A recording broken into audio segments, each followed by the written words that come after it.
This podcast of the Equine Forum is brought to you by the University of Louisville Equine Industry Program at the College of Business. It all begins in 15 seconds right after this word from our podcast sponsor. The University of Louisville Equine Industry Program at the College of Business is now offering a graduate certificate, which can be completed in 15 or 30 weeks and be done as a standalone or used as 20% of your MBA. Classes at both the undergraduate and graduate level are forming now for August. From the rail to your radio, this is the Horse Racing Radio Network. Hot Rod Charlie lets it out. Mind control will not give in. Mind control comes back. Hot Rod Charlie, mind control, head and head, nose and nose, mind control. Hot Rod Charlie, photo finish. Photo finish in the Salvatore Mile. Here comes Sacred Life to the outside. Safe Conduct is in between horses, but Sacred Life is now unleashed down the center of the course. Epic Bromance is very game to the inside, but Sacred Life is pushed on by. Sacred Life is too good. It's Sacred Life to win the Monmouth Stakes. Welcome to the Equine Forum, presented by TwinSpires. It is Bella Sophia in front by 3. Obligatory in second, then Glass Ceiling and Easy to Blast. And it is Bella Sophia with a front-running victory, holding on over Obligatory in the Bed of Roses. Monomoy Girl in front. Swiss Skydiver coming up the rail. In between horses, Harvest Moon fights on. Valiance is running a big one on the outside. Monomoy Girl packs the 16th pole in front. She's in front by 2. Valiance is second. As they come down to the line, she did it again. Monomoy Girl and Florent Giroux have won the distaff over Valiance. Now here's Mike Penna. Good morning once again, everyone. It is post time for the show that launched a network. Happy Belmont Stakes Day and welcome to the Equine Forum presented by TwinSpires right here on the Horse Racing Radio Network. Mike Penna, Baron of the Backstretch, ready to roll with you for the next 3 hours, right up until 11 a.m. Eastern here on Sirius 216, XM 204, affiliates in Lexington, Louisville, and across the country, and streaming worldwide and podcast on our website, horseracingradio.net, or wherever you are accessing your podcasts. Well, today's show is so big, it may actually make Big Sandy a little jealous. And I say that because our guest lineup is incredible. 146 days, 4 hours, 26 minutes, and now just 14 seconds away from the Breeders' Cup World Championships, only about 11 hours away from the 155th Test of the Champion, which is set to go just after 7 o'clock Eastern.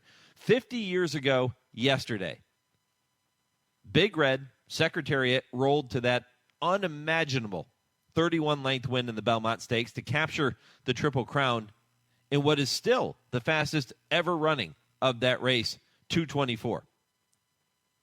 And kudos to NYRA for coming up with one of the greatest on-track giveaways that I can recall, which will commemorate that historic accomplishment.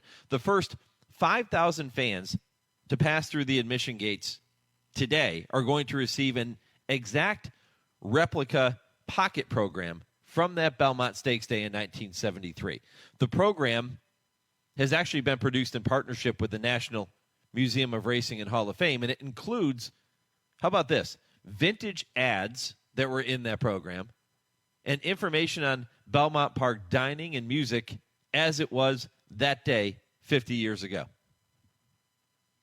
That is really cool. But the only problem I have is, come on, NYRA, why just 5,000 fans?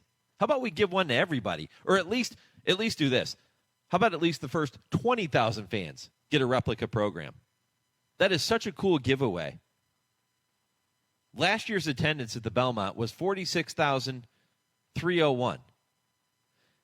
Get those programs in the hands of half of the fans who are going to be there today that take time to come out on a year with no Triple Crown on the line.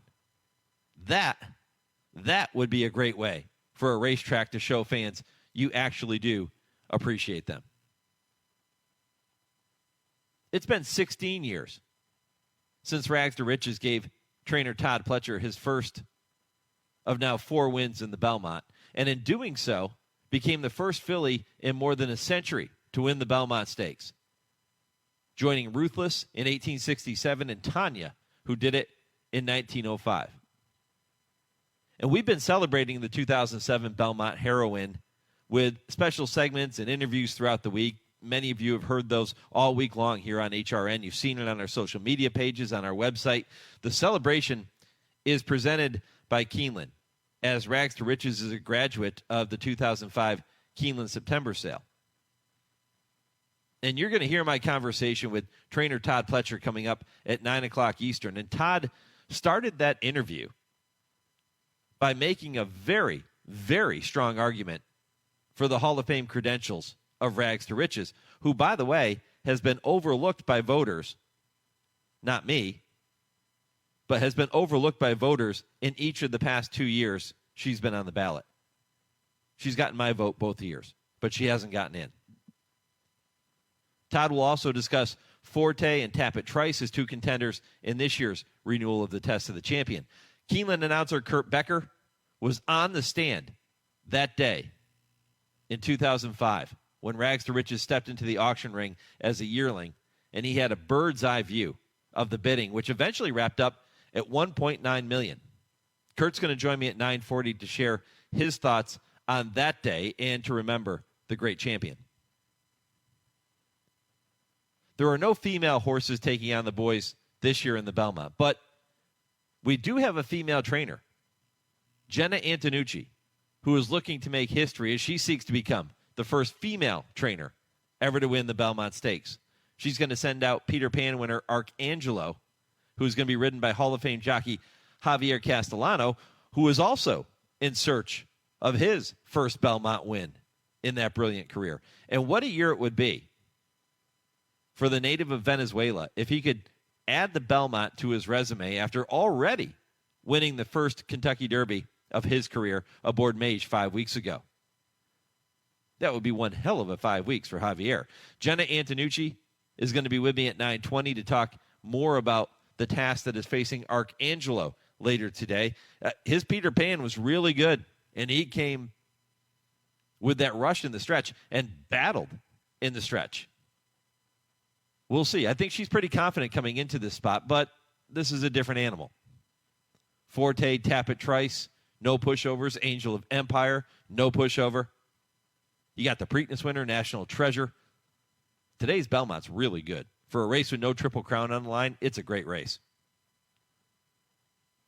Going to talk with NYRA and Fox Sports analyst Acacia Courtney coming up at 8:35 Eastern. She'll take a look at the Belmont. She'll also talk about the races on the undercard. And the undercard stakes definitely aren't short on star power. And that's exactly what you would expect with 3 Breeders' Cup win-and-you're-in races on the program. You have Clairiere and Secret Oath renewing their rivalry in the Ogden Phipps.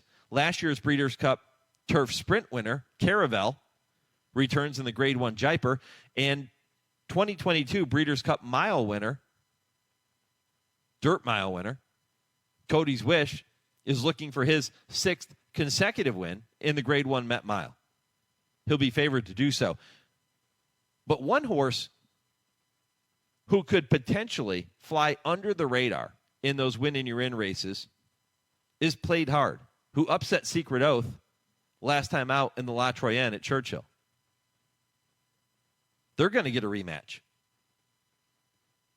And that rematch comes in the Ogden Phipps. And I'm going to talk with Played Hard's trainer Phil Bauer at 8:15 Eastern, just after this first commercial break in about 7 or 8 minutes. So as you can tell, it's a loaded show. But how about trainer Chad Brown and the day that he had yesterday at Belmont? The 4-time Eclipse Award winner isn't having the typical dominant year we are used to seeing from him, at least not yet. But yesterday, he stood up and he said, hey, guys, you better not forget about me, especially as we get ready to transition to the run toward the Breeders' Cup. Chad won 2 Grade 1 races yesterday. In Italian winning the Just a Game, Market Segmentation taking the New York Stakes. He has horses in 4 Grade 1s this afternoon. So this could be, it's already been a huge weekend. You win 2 Grade 1s in one day. That's a hell of a day. But it's a fantastic weekend already, whether he wins a race today or not. But he's represented in 4 Grade 1s. He's in a couple of other graded stakes. So don't forget about trainer Chad Brown, when all the attention seems to be on Todd Pletcher and on the Preakness winner and on Brad Cox these days. Big day for Chad yesterday. Congratulations to him and to all the connections, and congratulations to Pretty Mischievous and her connections. Owner Godolphin, trainer Brendan Walsh, jockey Tyler Gaffleone, adding another Grade 1 win to her resume yesterday afternoon with that game win in the Acorn, and she is a tough filly. I love to watch her run. Pairs up wins in the Kentucky Oaks and then the Acorn. That's a heck of a double for Pretty Mischievous, so congratulations to her. All right, so I got you set for the first 2 hours. Vance Hanson going to be with me with the TwinSpires Triple Play, 10 o'clock. He'll give you 3 races you can keep an eye on. And, yes, he will take a look at the Belmont. Kurt Becker Stroll Through Racing History focuses on who else? Big Red, Secretariat, as we celebrate 50 years since his Triple Crown sweep. That comes up at 10:20. And Dale and Tim at 10:30 Eastern Time. With I Ask, They Answer, I'll talk to them about several hot topics in the sport today. We'll talk about the situation facing horsemen here in Kentucky with the shift of racing from Churchill Downs to Ellis Park. And we'll spend a lot of time talking about Belmont-related topics. Speaking of the Belmont, that is our poll question this morning. You can go to @HRRN on Twitter, Horse Racing Radio Network on Facebook. Who is your pick to win today's Belmont Stakes? Forte, Tapit Trice, Angel of Empire, or other? And if you think it's somebody other than those 3, the big 3, if you will, that expected to be in some order, 1, 2, 3 on the tote board when the race goes off, if you think it's somebody else, make sure you click other, but comment and let us know who you think is going to upset the big 3. So who is your pick to win today's Belmont Stakes? Forte, Tapit Trice, Angel of Empire, or other? Go to @HRN or Horse Racing Radio Network on Facebook. That works too. And if you don't do social media, email the show, mike@horseracingradio.net, and let me know who you think is going to win the Belmont Stakes. The final leg of this year's Triple Crown. No Triple Crown on the line, but it is one heck of a horse race. Let me know who you think is going to win. Mike@horseracingradio.net. Okay, coming up next, we kick it off going down the road to the Breeders' Cup with trainer Phil Bauer. Then Acacia Courtney is going to be with me. Todd Pletcher going to be with me at 9 o'clock. You'll hear that interview. Jena Antonucci at 9:25. Kurt Becker coming up at 9:40. Vance Hanson with the Triple Play at 10 o'clock. Kurt Becker Stroll Through Racing History, 10:20. 10:30, I Ask, They Answer with Dale and Tim. All ahead. Let's do it. This is the Equine Forum, presented by TwinSpires on HRRN. Race to TwinSpires, where you can unlock a $25 risk-free bet. Just use the code HRRN25 when you sign up. And if your first bet doesn't win, TwinSpires will refund your account up to $25. Wagering on the app is fast with free past performances, insider picks, and power plays every day you wager. TwinSpires. Download the app today to earn your $25 risk-free bet. Void where prohibited. For terms and conditions, visit TwinSpires.com. Must be 18 or older, 21 and older where applicable. For help with a gambling problem, call 1-800-GAMBLER. With every race, every stride and sprint, winning is everything, especially when you've dedicated everything you have to get there. But winning a Breeders' Cup Challenge Series race is just the beginning of something bigger. An invitation to one of the most anticipated events in horse racing, the Breeders' Cup World Championships. Winning a Breeders' Cup Challenge Series race turns a finish line into the start of your legacy, a starting gate into the world stage. One race into once in a lifetime. Winning earns you an automatic starting position in a Breeders' Cup race. Entry fees paid by the Breeders' Cup, a nominator award of $10,000, and a travel award of up to $40,000. When it comes to cementing your legacy, winning a Breeders' Cup Challenge Series race is just the beginning. View the schedule of Challenge Series races happening around the world and learn more at breederscup.com/challenge.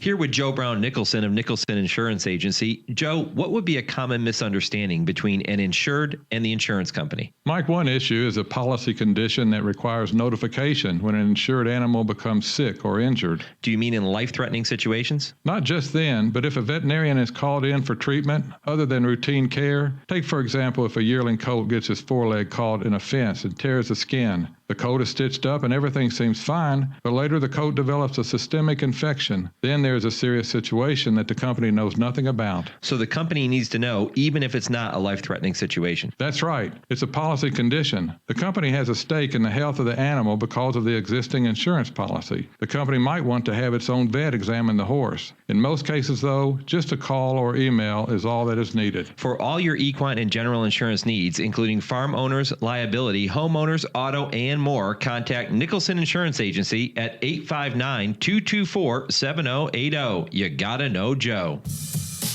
You're listening to the Equine Forum on HRRN, presented by TwinSpires. Secret Oath saunters up on the outside as they come for the top of the stretch. Amore follows that one. Here's the quarter pole. Played Hard comes off the turn, taking over. Society gives way. Search Results is there. Secret Oath is cut loose, and she is flying down the center. 1 furlong to go. Played Hard in between. Secret Oath on the outside. Search Results fights on toward the rail. Amore and Desert Dawn. Final 16th. Played Hard and Search Results out in the center of Churchill Downs. Played Hard, Search Results. Played Hard digs down deep to win it. Played Hard would not be denied, fending off the Oaks winner Secret Oath. Search Results was third, and Amore was fourth. How about that effort? Travis Stone with the call of the La Troyenne. Took place at Churchill Downs on Derby Day, May 5th. Secret Oath going down in defeat narrowly to a very game Played Hard. And that was a great stretch battle between those two, but Played Hard getting her neck in front to win for trainer Phil Bauer. The daughter of Into Mischief adds a grade 1 to her resume, and we are efforting Phil Bauer right now as he gets set to go down the road to the Breeders' Cup with Played Hard. This segment, by the way, Down the Road to the Breeders' Cup, is brought to you every single Saturday here, starting today through Breeders' Cup Saturday, and it's presented by our friends at Breeders' Cup. Each week we'll interview somebody who has a tie to either a win in your in-race or a tie to the Breeders' Cup in some fashion. And today it is Phil Bauer, and again, we are efforting him at this moment. He is obviously very busy on this Saturday morning as he prepares Played Hard for that rematch with Secret Oath in the Grade 1 Ogden Phipps. A win in your in for the Distaff division. And not only do you have that rematch in there, but the one that's going to get all the headlines is Secret Oath squaring off with Clairiere. You talk about two monsters in that division. Those are the two right now. Played Hard's going to see if she can throw her hat into the ring and say, hey, let's make it 3.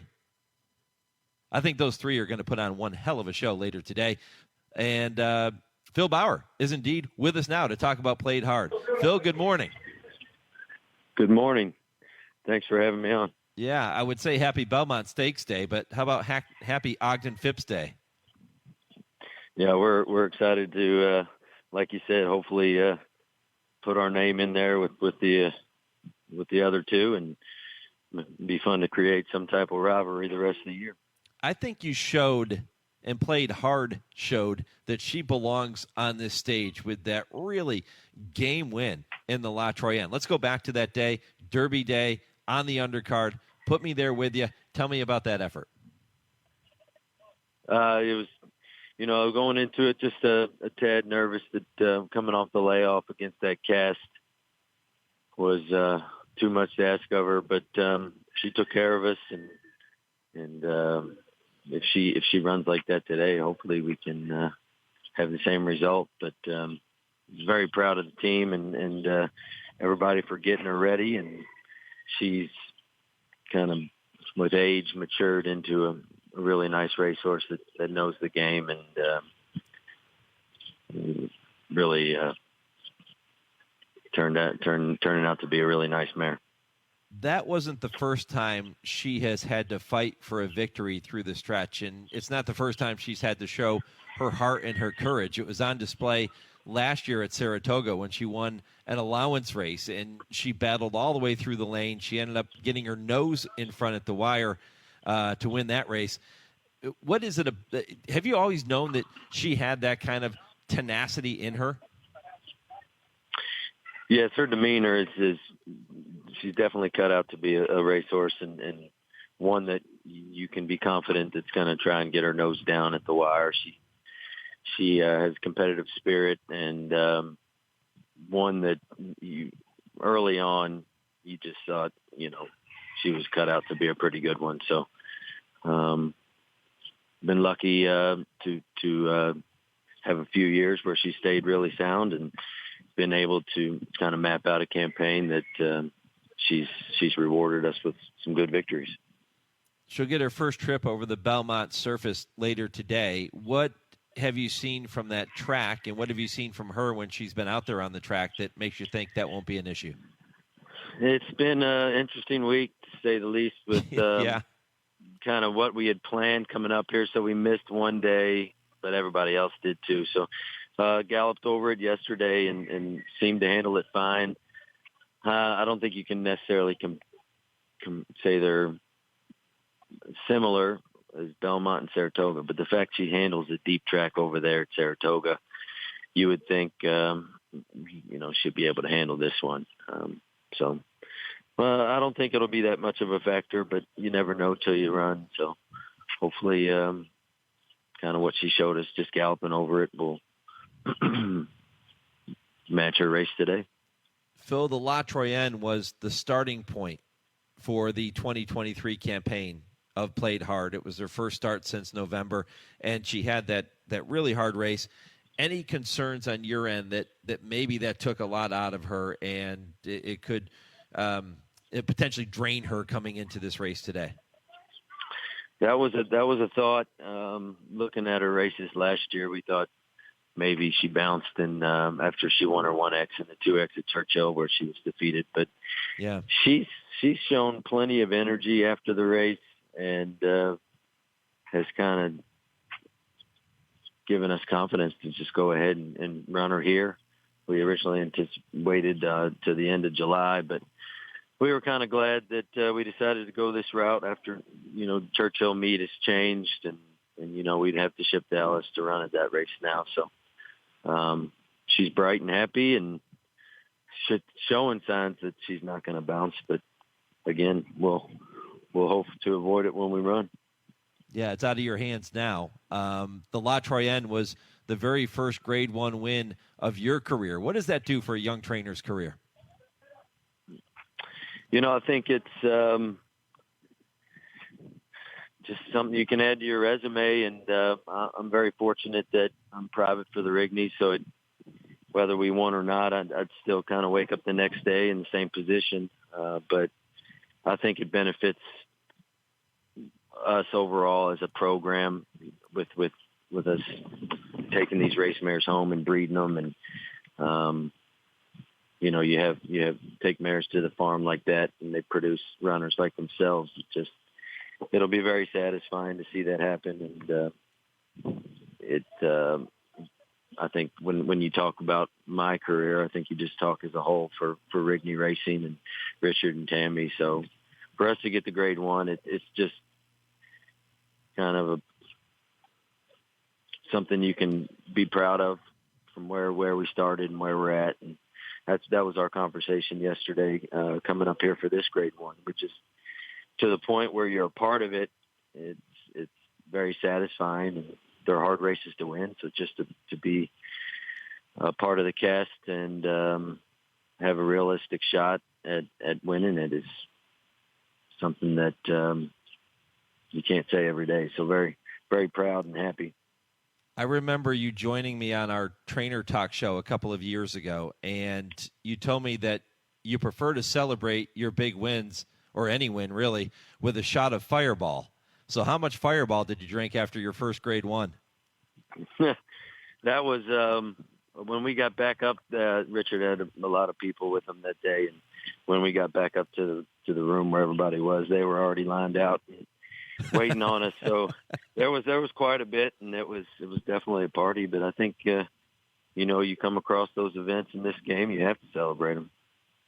talking with trainer Phil Bauer, going down the road to the Breeders' Cup. That's exactly where he's hoping to end up with Played Hard, who goes against Clairiere and Secret Oath in today's Grade 1 Ogden Phipps on the Belmont undercard. And what an undercard it is. That is just one of the outstanding events leading up to the 155th Belmont Stakes. Phil, you mentioned being a private trainer for the Rigneys, Richard and Tammy. You met Richard when you were working with trainer Ken McPeak as his assistant. Tell me about that relationship and how it's just clicked for you over the past couple of years. Yeah, no, it's I think we're on our 10th year, so it took us a while to kind of figure out how the operation was going to work, and we got changed gears about 5 years ago with Bloodstock, and it's made a world of difference. John Moynihan's been kind of selecting our yearlings for us and putting athletes in the stall and making a big difference for us on the track. You're hanging bridles on some high caliber animals, so it makes the game a little bit easier to, you still have to avoid all the injury bugs and bad luck, but when you're dealing with horses that just are naturally more talented than the ones you previously were dealing with, it definitely helps the program and the career. Makes all the difference in the world, and I've said that many times. Let's talk about that for a second, Phil. You can be the greatest trainer in the history of thoroughbred racing. You can be the greatest coach in the history of any sport that you want to choose. If you don't have the players, if you don't have the athletes on the court, on the field, on the racetrack, you can't win. You can't compete, right?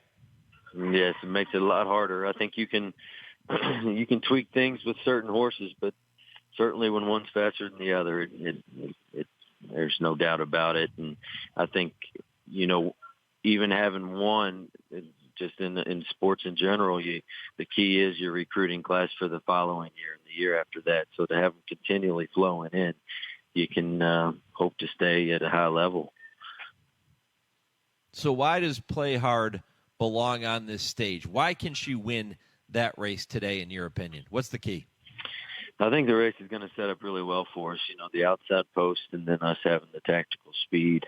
I think in years past, sometimes the Belmont Day itself can favor speed, but she just tends to create her own trip in races, avoid trouble, and when you can do that, you increase your odds of winning. And certainly, numbers-wise, she stacks up with them, and then just based off her last race, the cast, I think there's really just one major new player. George Weaver seems to be improving as well, but Clairiere, she's kind of the outlier. So we're excited to try today and see what we can get done. Are there any similarities with the way that you get a horse ready for a big race, Phil, and the way that Ken McPeak maybe used to get a horse ready or still gets a horse ready? Because you learn from him. Are there similarities between the two of you there? I think it just boils down to the horse and kind of where you're at with them. Kenny's had great luck with young horses, and now he's got a couple handicap horses that seem to be pretty hickory. So I think it all depends on where you're at with your horse and what they can handle. But I think maybe the thing I took most away from his program was the 2-year-olds, kind of routing them earlier than later sometimes helps. Not keep them sounder, but just mentally it's not as tough on them where they're not blasting 3/4. You can give them the 1 mile races at Ellis or the mile and a 16th races at Saratoga on the grass that they tend to gallop and punch. So I think that if there was one major key, it was probably that I learned while I was there. What year did you start working with Kenny? Kenny, I believe it was 2008. Okay, so it was long after Sarava won the Belmont Stakes. Yeah. We participated in a few classic races while I was there, with I think the best finish being a 5th in the Derby with Noble's Promise. Phil Bauer with me here on the Horse Racing Radio Network. Phil, I know it's a busy morning, so I'll let you go here in just a minute. I'm sure you've got a lot of things to get to. Do you have kind of a game day ritual? Any superstitions, anything you like to do leading up to a big race like this? It kind of depends on where I'm at, really. We're up here at Belmont just so that the kids are taken care of at home, and my wife's actually running a Spartan today. So, when we're home, it's kind of seeing what's on the calendar and taking care of normal life at home as best I can before I head to the track. So up here, we're just came to the barn, enjoying the morning, and excited for the races today. These cards are just fun to see. Derby, Oaks and Derby, and then you can come up here and they're Breeders' Cup caliber. I think I know exactly which Spartan race you're referring to. I had a friend of mine that asked me to do that, and I said, no, man, it's Belmont Stakes Day. I have to do the show. But I would have said that regardless of what day it was. I would have made up a show that I would have had to do so I could avoid the Spartan race. That's pretty hardcore. Yeah, absolutely. I wish I had the drive and desire to do it, but more power to her, and she seems to kind of really enjoy doing it. So that's what's the morning line on her? She said it's a non-wagering event. She just wants to finish. More likely, she wins the Spartan race, or you win the Ogden Phipps. I would have to say winning the Ogden Phipps, but she's those things are so. I think there's 5 events that she's doing, so she's she'll finish. I guess if she'll be odds on to finish, she won't let it defeat her. Yeah. Either way, there will be fireball flowing, regardless, win or lose. Listen, just getting to this point, Phil, fantastic. Congratulations on that first Grade 1 in the La Troyenne. Let's go pair up another one later today with Played Hard in the Ogden Phipps. It will be fantastic. Sounds good to me. All right. Appreciate it. Phil Bauer here on the Horse Racing Radio Network, going down the road to the Breeders' Cup. He will try to qualify and earn an automatic bid to the Breeders' Cup Distaff with a win by Played Hard in the Ogden Phipps later this afternoon. There would definitely be, I promise you, there might not be enough fireball in New York if Phil's able to win this race today and knock off Secret Oath and Clairiere. All right, coming up next, you're going to hear from Acacia Courtney, the Fox and NYRA analyst. She's going to talk about not just the Belmont Stakes, but we'll look at some of the races on the undercard. Some great storylines, great races, even outside of the Ogden Phipps. The Met Miles, fantastic. So many great races. We're going to cover those when we come back. But first, it's time for your Legends of the Turf, a short commercial break, and then Acacia Courtney. Stay with me. 9 horses answered the call to post in early May of 1957 for the running of the singular most famous race in America, the Kentucky Derby. The drama had unfolded in part in the early morning hours on that Saturday on Churchill's backstretch at 7 in the morning, when Calumet Farms General Duke stood blanketed in the aisle of Barn 15, while veterinarian Alex Harthill and trainer Jimmy Jones lifted his left foreleg to examine an area which had been the subject of speculation and concern since he'd come back from a second-place finish to Federal Hill in the Derby trial the previous Tuesday a little bit sore. The final call was up to Jones, and even though it was only a bruise, it was pretty sore. General Duke had blown out a quarter in 24 that morning and had shown nothing untoward in his movement in that outing, but he limped ever so slightly while being cooled out. By 10 in the morning, the decision was made, and General Duke would not go postward this day in the run for the Roses. In the field were Bold Ruler, Indian Creek, Gallant Man, Federal Hill, Better Be, Shanpack, Round Table, Iron Liege, and Mr. Jive. It was a chilly day in the river city of Louisville, the temperature hovering in the 40s, and that gave cause to the holding down of both the crowd and the mutual handle. Bold Ruler was a 6-5 post-time favorite, with both Gallant Man and Round Table highly regarded as challengers. With General Duke out of the race, the other half of the Calumet entry, Iron Liege, was far less regarded and was 8-1 at post-time. Starter Jim Thompson got the field away to an excellent start. Federal Hill, trying to give Louisville its first hometown win since Old Rosebud in 1914, quickly stepped to the front as expected. Down the long straight and on beneath the hallowed TwinSpires past the stands for the first time, it was Federal Hill, Bold Ruler, Iron Liege, and Round Table in that order. On around the turn, they maintained the same positions with the first half going in 47 flat. Down the backside, both the front-running Federal Hill and Bold Ruler drifted out a little bit. That left just enough room down along the fence to let the wily Bill Hartack send Iron Liege along to within a half length of the lead. The first 6 panels had been covered in 111.2. As they approached the far turn, Federal Hill slanted back in toward the rail, and Hartack, fearing he would be shut off, took up a little bit and decided to go on around the front runner. It was Federal Hill by 3 parts of a length, Iron Liege and Bold Ruler, as they hit the top of the stretch. Hartack had utilized another ploy of a crafty reinsman by using both Federal Hill and Bold Ruler as a windbreak for part of the run down the backstretch, and there was a stiff breeze blowing down the backside, and in so doing, he had saved as much of his horse as he possibly could. Midway through the far turn, Hartack turned his mount up a notch and had brought him up abreast of Federal Hill as the two matched strides on down to the 3/16 pole. Iron Liege gained bit by bit and had a half a length lead at the 8th pole, but Bill Shoemaker had Gallant Man going full throttle, and he was eating up ground with every stride on the outside. He was now only a half length behind Federal Hill and a length behind the leader, Iron Liege. He had been 7th after a half, some 13 lengths out of it. He had close to 5th, just 5 off the leader, Federal Hill, at the quarter pole, and was picking him up and laying him down, passing his horses. Just inside the 8th pole, he passed Federal Hill and took dead aim at Iron Liege with Round Table now 3rd. At the 16th pole, Gallant Man had shoved his nose in front of Iron Liege and appeared to be an absolutely certain winner. Wait just 1 minute. Shoemaker stood up in the irons, mistaking the finish line. That momentary lapse cost him the victory by a long nose as he recovered to get back in full stride too late. Iron Liege, the Calumet's second stringer, with Hartack notching the first of his eventual 6 Derby scores and Calumet racking up its 6th Derby winner, had upset the dope. It was memorable for a couple of reasons. First of all, the absence of General Duke, and, more importantly, the miscalculation of Shoemaker, who stood up a 16th too soon. In May 1957, in the Kentucky Derby, a most memorable moment in thoroughbred racing, and in its own way, a great moment in racing.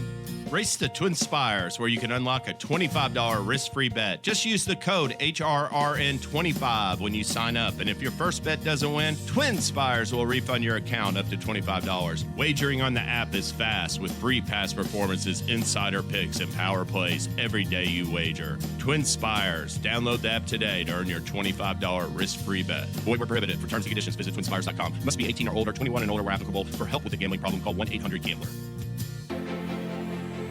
There are plenty of thrills at Gulfstream Park during the Royal Palm Meet, with live racing Friday through Sunday and simulcast opportunities 7 days a week.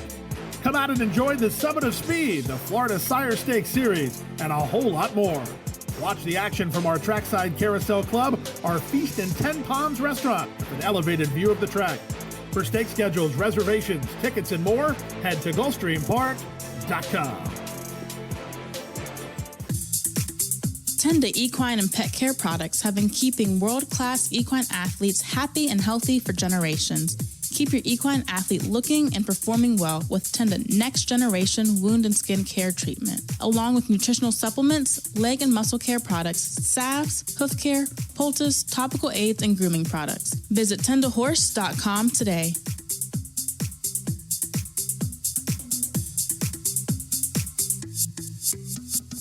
The thrill of world-class racing is just beginning at Toronto's Woodbine Racetrack. Kick off the weekend's action now with racing each Friday, Saturday, and Sunday, beginning at 1:05 p.m. Eastern, with Thursday twilight racing being added on May 25th. With more than $64 million in purses this season, you'll enjoy world-class racing and training facilities with the top turf racing in North America over the prestigious E.P. Taylor Turf Course. You won't want to miss racing at Woodbine. For wagering updates, handicapping tips, racing news, and more, visit Woodbine.com.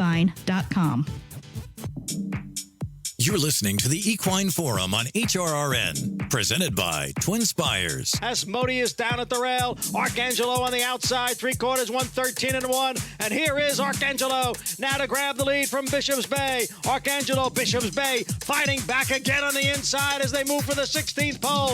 It is Bishop's Bay and Arcangelo. A terrific stretch duel here in the Peter Pan. Bishop's Bay has a head in front. Arcangelo counters on the outside. It's a photo finish. May have been Arcangelo, but a photo in the Peter Pan. Arcangelo and Bishop's Bay.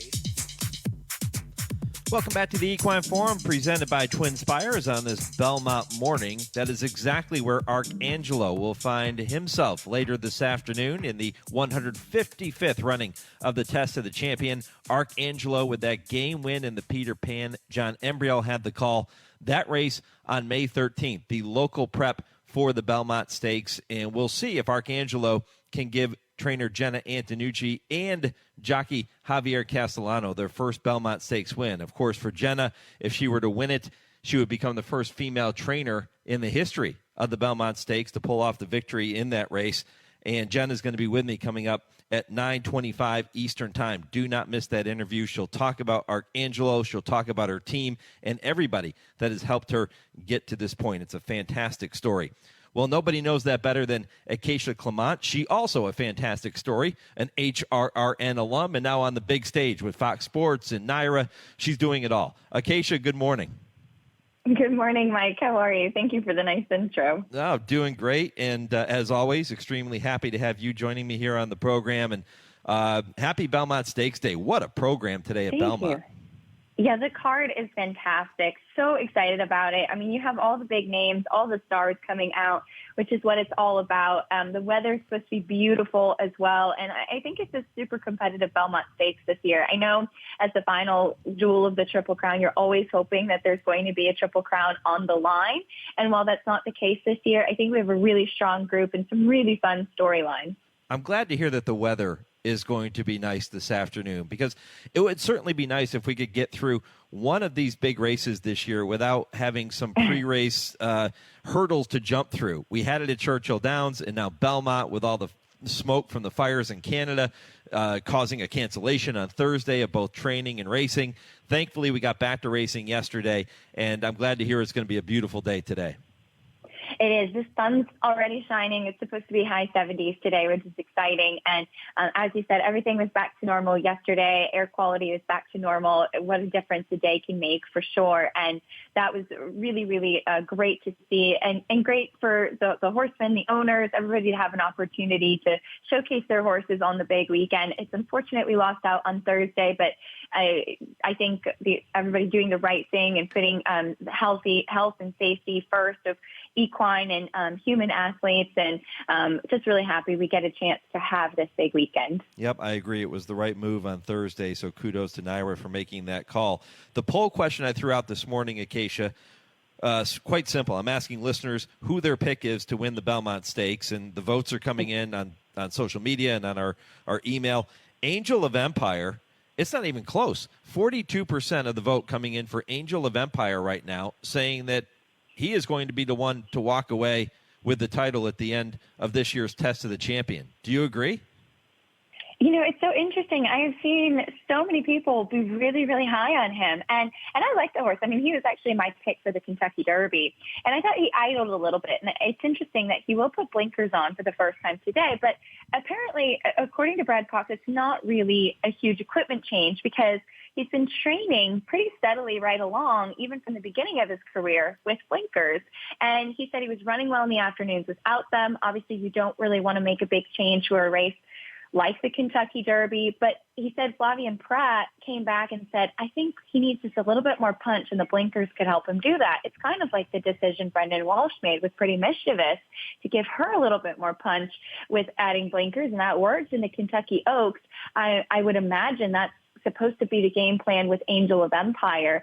I'm a little bit more interested in a couple others, but I would not be surprised if we see a better finish from him today. Like I said, he's a horse that I'm a fan of. I thought his Arkansas Derby was a very strong race going into the Kentucky Derby. Well, it's a pretty good pick by you to pick Angel of Empire as your top pick in the Kentucky Derby because obviously he didn't disappoint. He ran that huge race to be third. Acacia, I will tell you this, and I'll admit this on national radio. I gave out 6 horses, 1/3 of the field in the Kentucky Derby when people had asked me who I liked. 6 horses. Not one of those 6 finished in the top 3. So it's not surprising that I haven't received one phone call, one text. Nobody has asked me who I like in the Belmont Stakes, and I don't blame them. Well, you know what? The good thing about racing, Mike, is there's always the next race. You can always come back strong. Yeah, isn't that the truth? One of the horses that was in those 6 for me was Tappet Trice. And Tappet Trice ended up 7th, as we know, in the Kentucky Derby. The concern with him is he doesn't break well typically. If he does break well, do you look at him as being maybe even the horse to beat in today's Belmont Stakes? I think that Forte will be favored, but I think that Tappet Trice is the horse to beat today. It's funny. I was in the paddock for his debut. I saw him when his allowance win. I covered the Tampa Bay Derby when he won. Of course, I've been following him training here in New York. So I feel like I've gotten to know him pretty well along the way. And for months, I've been saying he's a Belmont horse. And looking at the way he's training coming into this, he's just, it's literally like he's born for this race, as cliche as that may sound. He's looking to be the 5th winner for his sire Tappet. You know, his progeny has been in the Belmont. His training, his workouts have been so effortless. The way that he moves, the way he covers the ground, his gallop outs, all pointing to him excelling at the 1.5-mile distance. That said, and I was against him in the Kentucky Derby. I wish he showed a little bit more in the Derby when Louis Saez got him out. And he's a horse that really, I think, more than anything, he detests kickback, and he's improved with that a little bit. But if you watch some of his earlier races, you can see how Louis Saez was being so careful to move him right away to the outside to keep him in the clear. And in the Kentucky Derby, he had a fast pace, and he got to the outside, and he didn't really kick in as much as I would have liked to see. If he's a little bit of a price, and maybe Angel of Empire is kind of the buzz horse, and Forte is the 2-year-old champion coming back and has a story, I will probably land on Tappet Trice. I'm worried he will be a little bit overbet because I think a lot of people think the way I do, but I think that he is the horse to beat for the conditions of the race today. Even more than Forte? Yes, I do. Yeah. You know, Hit Show is another horse that I thought had a legitimate chance to crack the top 3 in the Kentucky Derby. Didn't know if he was fast enough to win it, and he ran well. He ended up finishing 5th. He was even in the hunt, through the stretch, and then he just got a little tired late. Do you give Hit Show any kind of a chance to win the Belmont Stakes? Absolutely. I'm very interested in him. I'm looking forward to seeing him in the paddock today. Now, he's drawn in post 7. It's not a gigantic field. 9 horses, a good size. And oftentimes with a 1.5-mile race in the Belmont, it doesn't really matter that much. They break right in front of the winner's circle, and they'll go pretty much once around. And so it doesn't matter as much. But he was drawn on the rail in the Kentucky Derby. And if you watch him training, he's a horse that I don't think really loves to be in between or inside of horses. And I think that he was really kind of at a disadvantage with that draw, with 19 horses to his outside, or lesser given the scratches that we had in the Kentucky Derby, but a lot of horses to his outside. And I think being drawn more to the outside today at Belmont Park, he's going to flourish. He's out of a Tappet Dam sire, so there's Tappet influence there as well. I think that he's a horse that's kind of underneath the radar that could have something to say today. Speaking of horses under the radar, I'm not hearing a lot of talk about the Preakness winner, National Treasure. A lot of people just kind of dismissing him as a horse that isn't a factor today. What do you think? I'm against National Treasure. I think that he got a very slow pace to dictate in the Preakness. He ran very well holding off Blazing Sevens.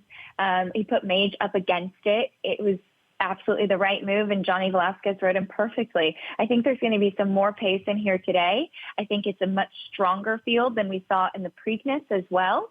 So would I be surprised if Bob Baffert and coming in? No, I would not be surprised in the Triple Crown race, but I prefer several others over National Treasure. We heard the call of Arcangelo winning the Peter Pan as I was getting ready to introduce you coming out of the commercial break. What do we do with Arcangelo? Is he a player? I do think that he's a player. He is a horse that's improving at the right time. Obviously, it's a bigger jump for him than some of the others as far as going into deeper water. But I thought he was so tenacious to fight to win the Peter Pan. He was incredibly game. And it's interesting. He was, I think, 10 or 12 to 1 on the morning line going into that Peter Pan. And I was in the paddock and I said, wow, he's taking a lot of money. I think he went off around 5 to 2 or 3 to 1. And I remember speaking to Jena Antonucci before the race, and I said, he's taking a lot of attention. And she said, he should be. He's really improving and he can handle it. And she was absolutely right. I love the team. I've known Jena a long time, since I started at Gulfstream in Florida, and absolutely will be rooting for her. I think it would be an incredible story. She does so much great work for aftercare too, and just a really, really good person. So I think he's a talented horse. He's got the pedigree for it too, and being by Arrogate, and he's obviously got a lot of talent. Let's see how he handles the deeper waters. Yeah, she has a show horse background. We're going to hear from Jena coming up at 9:25 Eastern. She's going to talk about her career, and she's going to talk about her team that has helped her get to this point. It's going to be a really fun conversation. I'm looking forward to that. Talking with Acacia Clement here on the Horse Racing Radio Network. You can see her on Fox Sports. You can catch her on all of the NYRA shows. She's everywhere. She's a rock star, and I'm just so privileged that she took time to join me here on Belmont Stakes Day on the Horse Racing Radio Network. All right, Acacia, give me a cold trifecta in the Belmont today. Okay, I'm going to go Tapit, Trice, Hit Show, Arcangelo. That's an all-gray trifecta, I just realized. Hey, why not? Why not? Why not? Like it. I like it. Huge undercard, too. Earlier, we heard from Phil Bauer. He is going to send out Played Hard against the big two, if you will, in the Ogden Phipps. You've got the Met Mile, which is incredible with Cody's Wish and a really stellar field. You've got the Manhattan right before the Belmont Stakes. Which storylines on the undercard have really caught your eye today? Well, Cody's Wish is always just the best feel-good story of racing. He's obviously a supremely talented horse. From a personal side, I'm really looking forward to the Jaipur. Big Invasion is going out for my father-in-law, Chris Usman, and for Dean Reeves, who's been a wonderful owner and a great friend, too. And he had a nightmare trip at Churchill Downs last time. It's a big field. It's a super competitive field, but always a race that I've really enjoyed and a horse that I'm really excited to see today.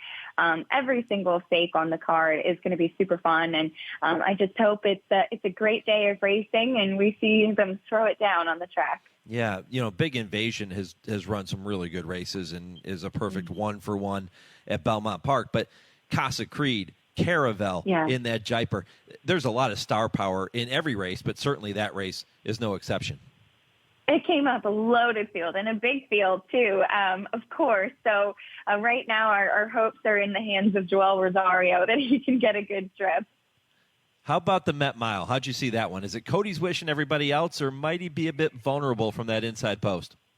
I wouldn't leave out Charge It. I think that Cody's Wish is far and above the horse to beat. Like I said, it's a great story. It's a very easy horse to root for, a beautiful horse. But Charge It has run, I think, some of his best races at Belmont Park. You look at that Dwyer last year, he must be an incredibly frustrating horse for Todd Pletcher because he obviously has a ton of talent, but it's not easy to keep him running consistent races back to back.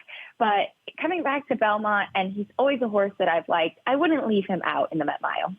In my open of today's show, I congratulated trainer Chad Brown on his 2 Grade 1 wins yesterday. That would be a great career for some trainers. Not for Chad Brown. He hasn't had the dominant year we're used to seeing him have, at least not yet. We have a whole second half of the season leading up to the Breeders' Cup, and we might hear a lot more from Chad Brown. We might hear more from him today, too, because he has horses in 4 Grade 1 races, and he has 2 in the Manhattan, the race right before the Belmont Stakes. Highest honor, Rock Emperor. Do we see Chad Brown back in the winner's circle today in another Grade 1?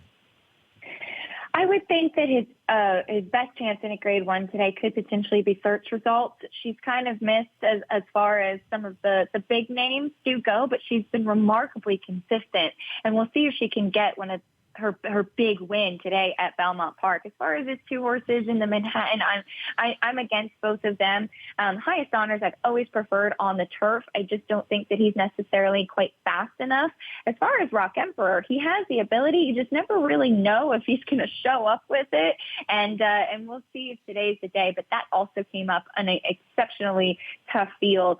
I thought In Italian yesterday was spectacular in the way that she just kept going to kick away from a very talented field. And then we saw Market Segmentation wire the group as well in the New York, and she's a horse that I've become a fan of, and I thought has really improved a lot for him. Well, the horse that is going to be the favorite in the Manhattan, most likely, is Up to the Mark from the barn of trainer Todd Pletcher. And, of course, as we know, the Hall of Famer going for a 5th Belmont win in the following race. But Up to the Mark looks like he could be a handful for this field in the Manhattan if he continues to develop the way he has. Yeah, we'll have to see if he can handle a little bit more distance. That's going to be the question for sure. But he's supremely talented. I thought his win at Gulfstream a couple races back was so impressive, and then he's backed that up with a Grade 1 win since then. He has a lot of talent, and I think ever since he got onto the turf as well, he's a force now. Who's your top pick in the Manhattan?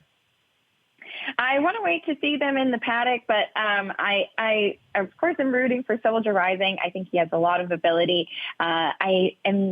Think of the 2 Charlie Appleby horses. Ottoman Fleet is the one that I prefer, but I don't know if he's quite up to that level. It's going to be hard to get around Up to the Mark. I'm not going to commit to anybody just yet in the Manhattan because I do want to see them today, but I think the favorites will be tough in there. Before I let you go, give me an update on the television coverage this afternoon. Where can we see you? Where can we see the rest of the team on Fox? There's wall-to-wall coverage today. Of course, the main Fox show will be going on. I will be on FS1 from 3 to 7:30 with a spectacular team. It's the show that's geared towards more horse players, a lot more in-depth racing. We'll all have bankrolls that we'll be playing with the whole day and hopefully giving out some great picks. There'll still be interviews, still be great storylines, still be features as well, but hopefully we'll help you make some money today. Yep, and the first year of having the Belmont Stakes on Fox, it should be a lot of fun to watch. Acacia, we'll look forward to seeing you. Really appreciate the time. Good luck at the windows today, and pick lots of winners. Thank you, Mike. I appreciate it. Okay, Acacia Clement here on the Horse Racing Radio Network. When I come back, I'll get you ready for hour number 2. That begins with my conversation with trainer Todd Pletcher. It's one you won't want to miss. I'll tell you more. This is the Equine Forum on the Horse Racing Radio Network. This is Rags to Riches Week on HRRN. Presented by Keeneland Sales. 22 Keeneland Sales graduates have won the Belmont Stakes, with 11 since 2006, including undefeated Triple Crown winner Justify. 5 Keeneland graduates are entered in this year's Test of the Champion. Forte to win the FanDuel Breeders' Cup Juvenile. Angel of Empire wins the Arkansas Derby. Tapit Trice wins the Toyota Bluegrass. And here is Arcangelo now to grab the lead. NYRA finds another gear and he'll win it. Find your next star at this year's Keeneland September Yearling Sale, beginning Monday, September 11th. Did you receive a call or message that mentioned Social Security and demanded immediate action? Did the caller know your Social Security number or other personal information and tell you that your Social Security number had been used in connection with a crime? Did you feel worried that your Social Security number might be suspended, your bank account might be frozen or seized, or you could be arrested? That is not the Social Security Administration. Social Security will not threaten you, demand your personal information, or instant payment, email or text you pictures or documents, or use a real government official's name to gain your trust. Social Security does not accept payments by gift card, prepaid debit card, internet currency, or by mailing cash. Criminals use these forms of payment because they are hard to trace. Do not be fooled. Hang up. Ignore them. Report this criminal activity to the Social Security Administration Office of the Inspector General at oig.ssa.gov.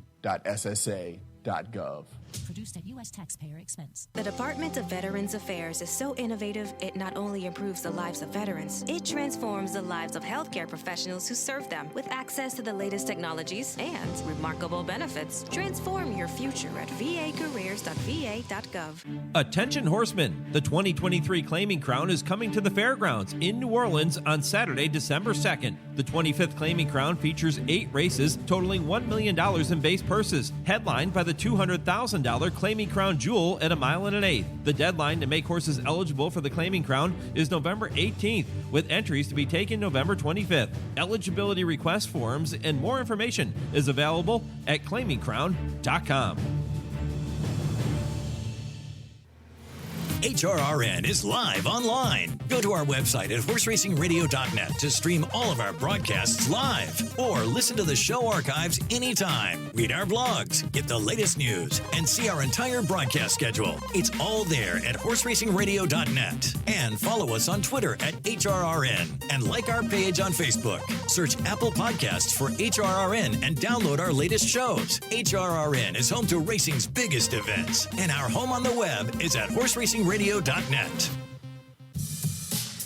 You're listening to the Equine Forum on HRRN, presented by TwinSpires. Well, Rick writes in via email and says his pick for the Belmont Stakes is Forte. Larry sends an email and says he's going to put a couple dollars on Hit Show. He saw his last work and he's looking good. So there you go. Of course, all of you who are weighing in on social media, and yeah, you can email the show, mike@horseracingradio.net if you don't do social media. But for those of you who are weighing in, looks like 36% of the vote. That's down from what, 44, 48 when Acacia was joining me? 36% of you saying it's Angel of Empire, 29% saying Tappet Trice is going to win, and 17% saying Forte, 18% choosing the other category, and Luis says Arcangelo is sitting on a win. Plus, he likes winning the Derby for the first time with JJ, Javier Castellano. Yet, winning the Belmont for the first time for JJ. He gets his first Derby win 5 weeks ago. Now he looks to add the first Belmont win to his resume. That in itself is a fantastic story for a guy who has always done things the right way in our sport. Javier Castellano is one of the real good guys in the sport of thoroughbred racing, and I'm so glad to see him having this kind of success at this point in his career. And yeah, Arcangelo might be up against it, having to face the likes of the big three with Angel of Empire, Tappet Trice, and Forte, but he wouldn't be in here if Jena didn't think he belonged and he had a shot. We'll see. He's not my top pick. I'm going to go with Tappet Trice. I think Tappet Trice, Todd Pletcher, and he talks about this coming up in just a minute with me, but Todd Pletcher told me in an interview before he won the Tampa Bay Derby that this is a horse that always struck them as being more of a Belmont type of horse, a Belmont Stakes type of horse, 1.5 miles. And when he said that, I immediately circled him as my Belmont horse. You hear it from a 4-time Belmont winner in Todd Pletcher, you start to listen. And I think Tappet Trice is going to be a really tough out for that field later today. Again, Todd joins me for about a 20-minute interview. It was a great conversation. We talk about Rags to Riches as we continue to celebrate Rags to Riches Week, presented by Keeneland here on the Horse Racing Radio Network. We talk about her. We talk about his horses in this year's field and a couple of other things, too. It's a really fun conversation. That comes your way to kick off hour number 2, and then plenty more content. I'm going to tell you all about it right after this 10-second pause for station identification and your Visit Barbados racing update. This is the Horse Racing Radio Network.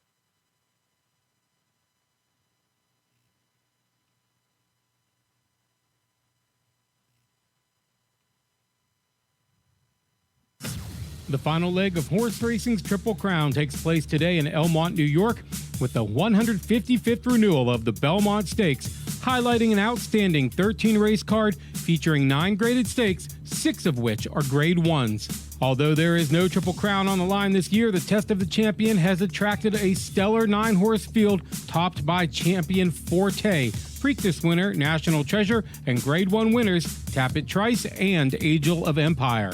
Other storylines today at Belmont include recent Grade 1 winners Up to the Mark and Red Knight squaring off in the Manhattan, and the popular Cody's Wish looking to add another Grade 1 win to his resume in the Met Mile. Santa Anita also hosts a pair of graded stakes later today, with the Grade 2 Santa Margarita and the Grade 3 Honeymoon Stakes topping the Saturday card. And that's your Visit Barbados Racing Update, brought to you by Barbados Tourism. Learn more at visitbarbados.org. If you've been waiting to discover that sweet spot where peace of mind meets the time of your life, then it sounds like you've been waiting on Barbados. You've been waiting to experience a meal that makes you book a flight to have it again. You've been waiting for adventure in the sun, from the majesty of horse racing and polo to the thrill of surfing our playful waves. From the moment you set foot on the island, you'll realize Barbados is exactly what you've been waiting for. Visit jetblue.com/Barbados for special vacation packages. This is the Equine Forum, presented by TwinSpires. 1 hour down, 2 to go on this Belmont morning edition of the Equine Forum, presented by TwinSpires. Welcome back to Hour 2. Mike Penna, Baron of the Backstretch, along for the ride with you this morning, and it has been a fun show so far, catching up with trainer Phil Bauer to go down the road to the Breeders' Cup and talk about Played Hard in the Ogden Phipps. Acacia Courtney was with me in the first hour of the program as well to talk about the Belmont and share her thoughts on some of the undercard races. If you missed any portion of those conversations or any of the show, you can go back and listen to the podcast after we finish up at 11 a.m. Eastern.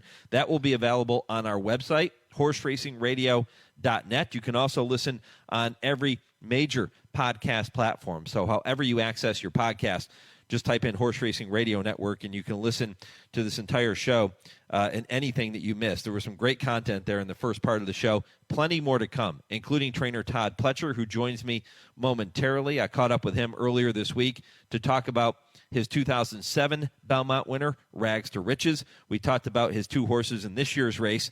Unsung Heroes, presented by Woodbine Entertainment, comes up at 9:25. Jena Antonucci is going to join me in that segment. She sends out Arcangelo later today in the Belmont, as we told you in the first hour of the program. But if you're just joining us, Jenna's sending out Arcangelo, looking to become the first female trainer to win the Belmont. I didn't look at her so much as being an unsung hero, because she does find herself in the headlines.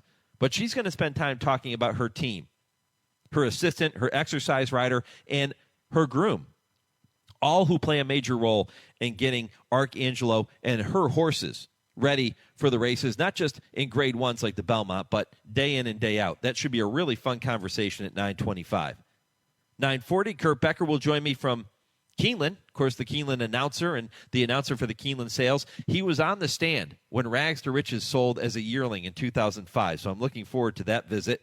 The TwinSpires Triple Play comes up at 10 o'clock Eastern to begin Hour 3. You'll hear from Vance Hanson with 3 races you can keep an eye on and bet at TwinSpires later today. Kurt Becker Stroll Through Racing History at 10:20. And at 10:30, I Ask, They Answer. Dale and Tim will both be here to debate some of the sport's hottest topics to wrap up the program.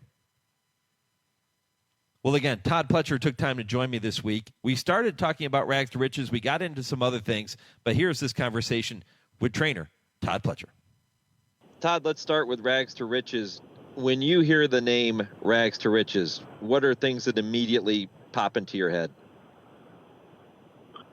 Well, the thing that keeps popping into my head annually is I can't believe that she hasn't been inducted into the National Museum of Racing Hall of Fame. I think, to me, getting into the Hall of Fame means accomplishing something that very few others in the field have done. And, to be the first filly to win the Belmont in over 100 years, and now we're, 16 years later, whatever it is, and still the only one to do it. It really, really surprises me that the Hall of Fame does not feel like she's worthy of induction. And I've heard that the criticism is that her career did not last long enough to merit that. I'll be very interested to see what they if they feel the same way about Justify, whose career was pretty shortened, but Triple Crown winner. So, yeah, I mean, everything else about her, I feel, tremendous excitement and pride and joy about training her and watching her run. And, to me, her Belmont win is still the most exciting win or moment that I've had in racing.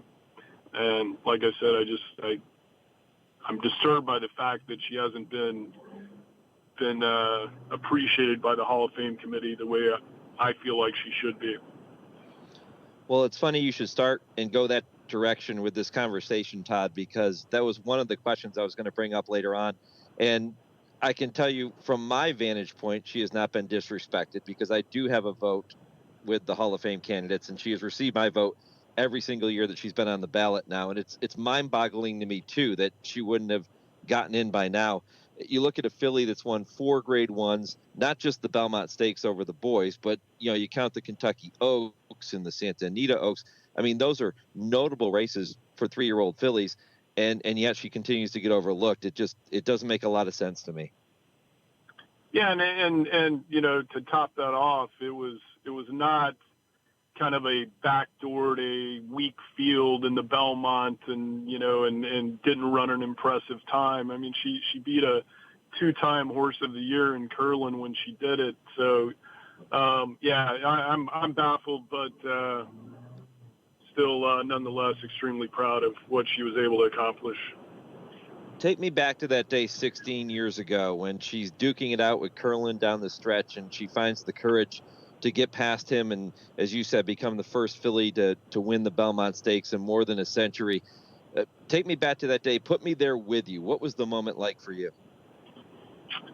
Well, I mean, I think every emotion that can go through your mind during the course of a race was processed for me during that one. And it began with the start when she fell on her nose, and Johnny did a tremendous job just staying on her. So, my first thought was, here we have agonized over the decision if this is the right thing to do, running her in the Belmont against Colts. And my first thought was, it went out the window right there. And then she kind of recovered and got into a pretty good rhythm down the backside. And I thought, well, maybe we can overcome this and hit the board and, kind of salvage something out of it. And then at the top of the stretch, she started making that move, and her and Curlin hooked up. And a moment it looked like she was going to win, and then Curlin surged back, and it looked like, oh, man, she's going to lose a heartbreaker here. And then she surged back. And so, I mean, you just literally everything's going through your mind at that point. And when she was able to keep her head in front, it's probably the most excited I've ever been during and after a race.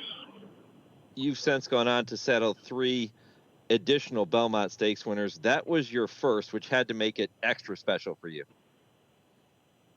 Yeah, it was our first Belmont, our first Classic win, and then to do it in the dramatic fashion of that race and with the filly, it was just it was a great day, a great accomplishment for the whole team, and like I said, just so proud of her and her courageous effort, and do it with John Velasquez, and so it just everything sort of came together just perfectly, and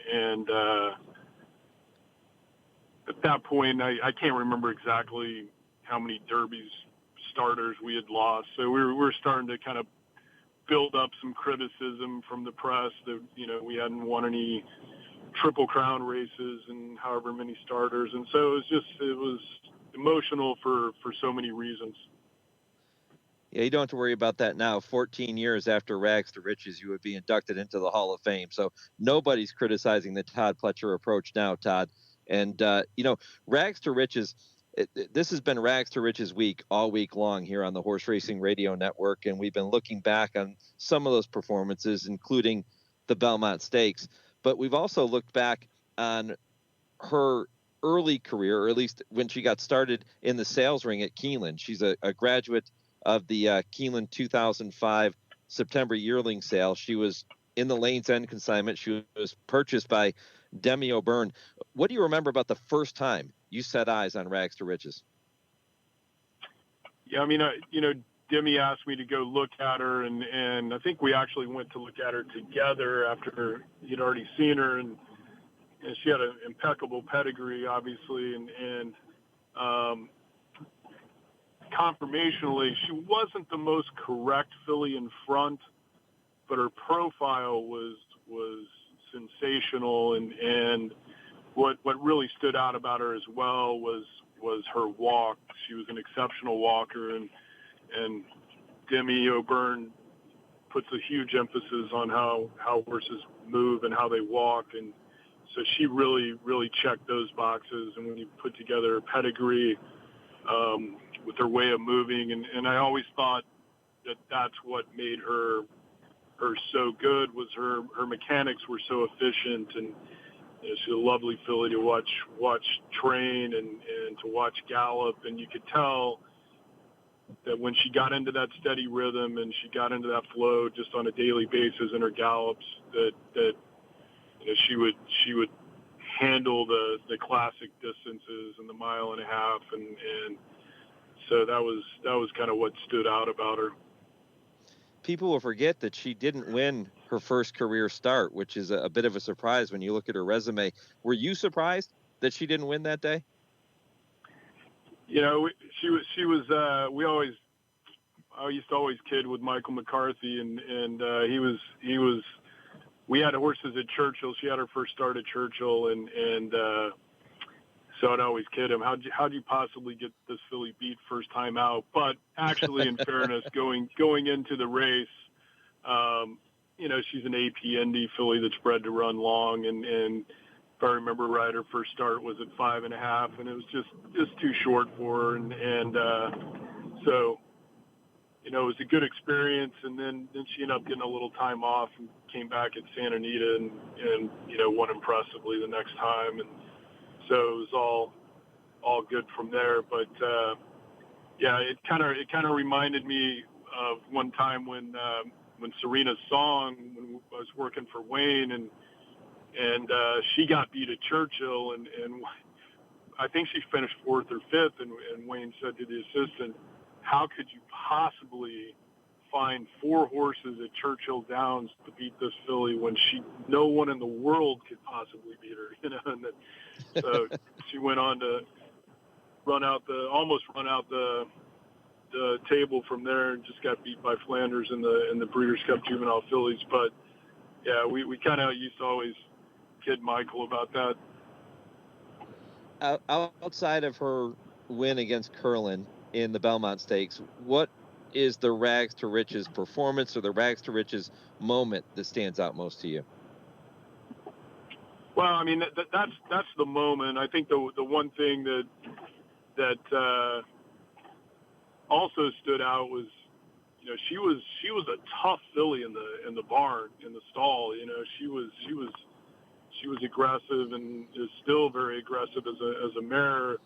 So I know when she first came in, like the first time that she went to, get vaccinated, it was like everyone was like, "Holy cow, man, you gotta watch this filly. She's a fighter," and she continued to be that way. She was very territorial about her stall, and if you kind of went around the barn, stick your head in the stall to see how one was eating, like you often do as a trainer, walking around after feed tubs are hung, and you poke your head in your stall, she'll come after you. So she embarrassed plenty of people along the way, making you scatter from that. But she was a fighter, and but she was a fighter on the racetrack and in the races as well. And I remember prior to we were training at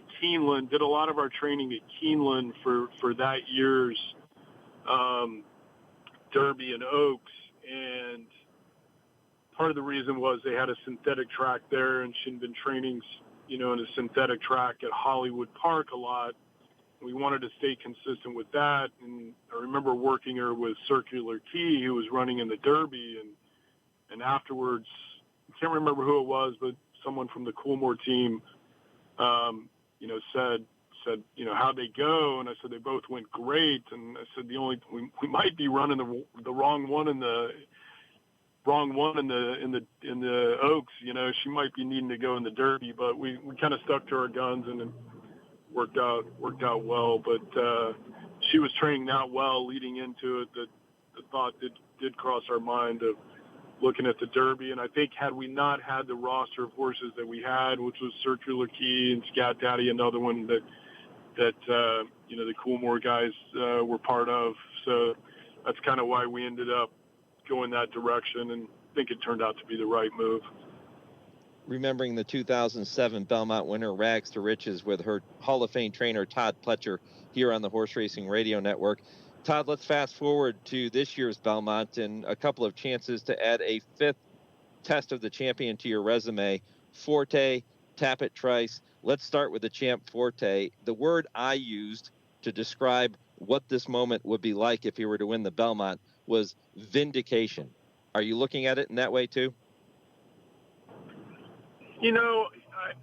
I really don't look at it as vindication. I mean, it was unfortunate situation at Churchill where, he got a little bit of a foot bruise Wednesday before the Derby, and we couldn't quite get it right.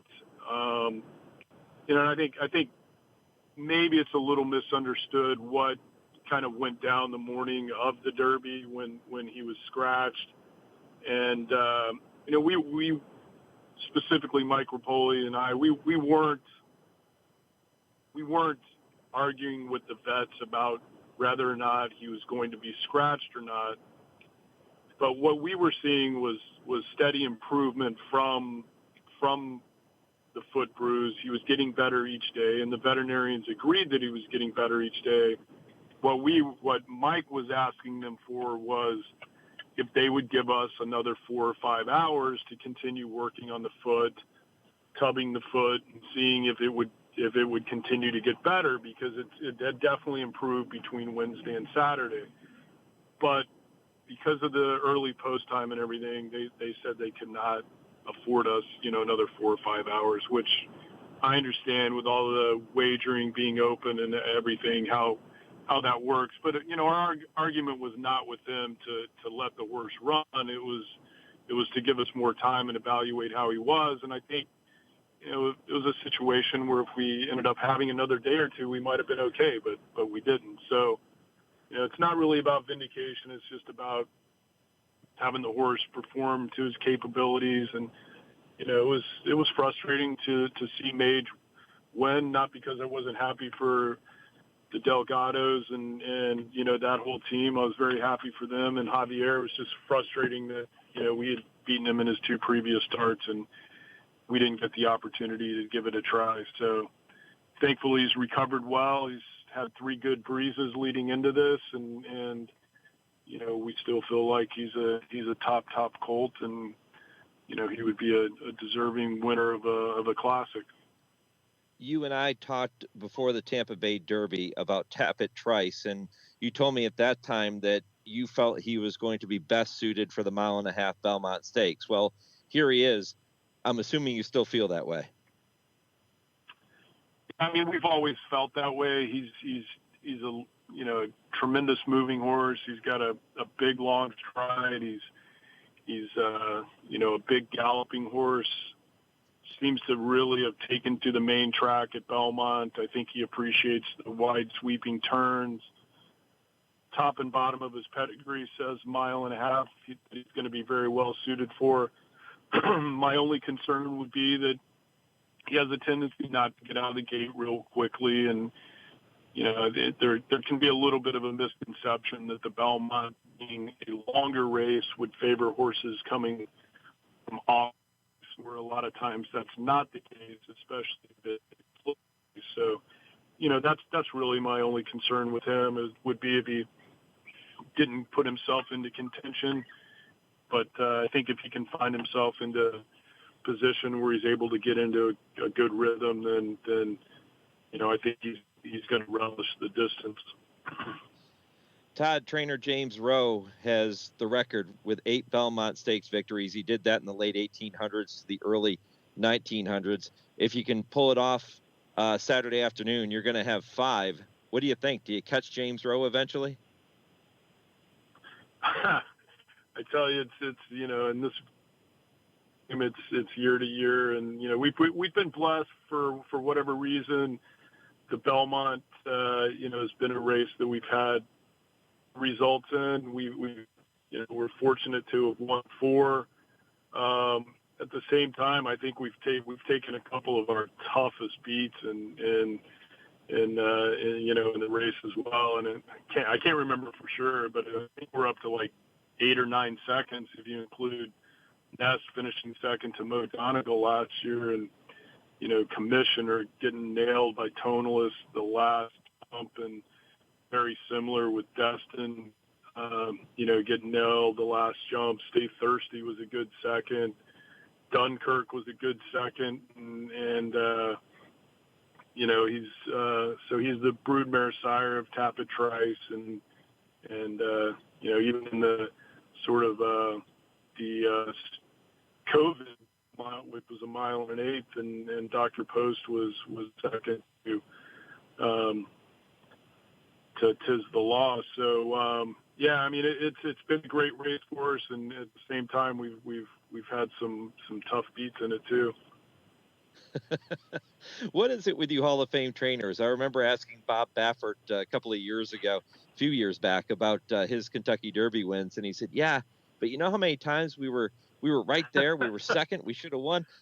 He wanted to focus on the ones he didn't win, not the ones that he did win. Yeah, I've heard him say that he thought when Cavalier got beat by Grindstone right on the money that it might never get another one, and he's certainly done way more than that. Yeah, I guess that's what makes all of you Hall of Fame trainers so good, that competitive nature, that will to win. And Todd, you've done it so much, and I hope you do it again on Saturday. Good luck with Forte. Good luck with Tapit Trice and all the runners on the undercard we didn't get time to talk about. Good luck. Have a huge afternoon, my friend. Thank you, Mike. Appreciate it. All right, Hall of Fame trainer Todd Pletcher with me here on HRN. My thanks to Todd for taking time to do that. Busy week for Todd. And then he was dealing with the situation on Thursday as all the trainers and owners and horsemen were, with the cancellation of racing, and were we going to race on Friday? There was some speculation that maybe Friday would be canceled because of the poor air quality, but it didn't happen. They did race yesterday, and I did not get a chance to talk to Todd about his horses on the undercard, and he's loaded. He has Fearless in the True North. He has Emmanuel in the Poker, Bright Future in the Brooklyn, Charge It in the Met Mile. That's a tremendous race. Up to the Mark, the 8-5 favorite in the Manhattan, and then, of course, Tapit Trice and Forte in the Belmont. I always find it funny when I ask trainers about records and about races that they've won, if they won multiple big races, and they always want to focus on the ones that they didn't win, the close calls that they've had. That was the case for Todd. It was the case for Bob Baffert when I talked to him a few years ago. But great stuff from Todd, and my thanks to him for looking back on Rags to Riches as we continue to wrap up Rags to Riches week here on the network. That's all presented by Keeneland and Keeneland Sales. Kurt Becker, the Keeneland Sales and Racing announcer, going to be with me at 9:40 to continue to look back on the career of Rags to Riches. But when I come back, it is Unsung Heroes, presented by Woodbine Entertainment, and a special visit with trainer Jena Antonucci, who is looking to become the first female trainer ever to win the Belmont later today. This is the Equine Forum, presented by TwinSpires on HRRN. Race the TwinSpires, where you can unlock a $25 risk-free bet. Just use the code HRRN25 when you sign up. And if your first bet doesn't win, TwinSpires will refund your account up to $25. Wagering on the app is fast with free past performances, insider picks, and power plays every day you wager. TwinSpires. Download the app today to earn your $25 risk-free bet. Void where prohibited. For terms and conditions, visit TwinSpires.com. Must be 18 or older, 21 and older where applicable. For help with a gambling problem, call 1-800-GAMBLER.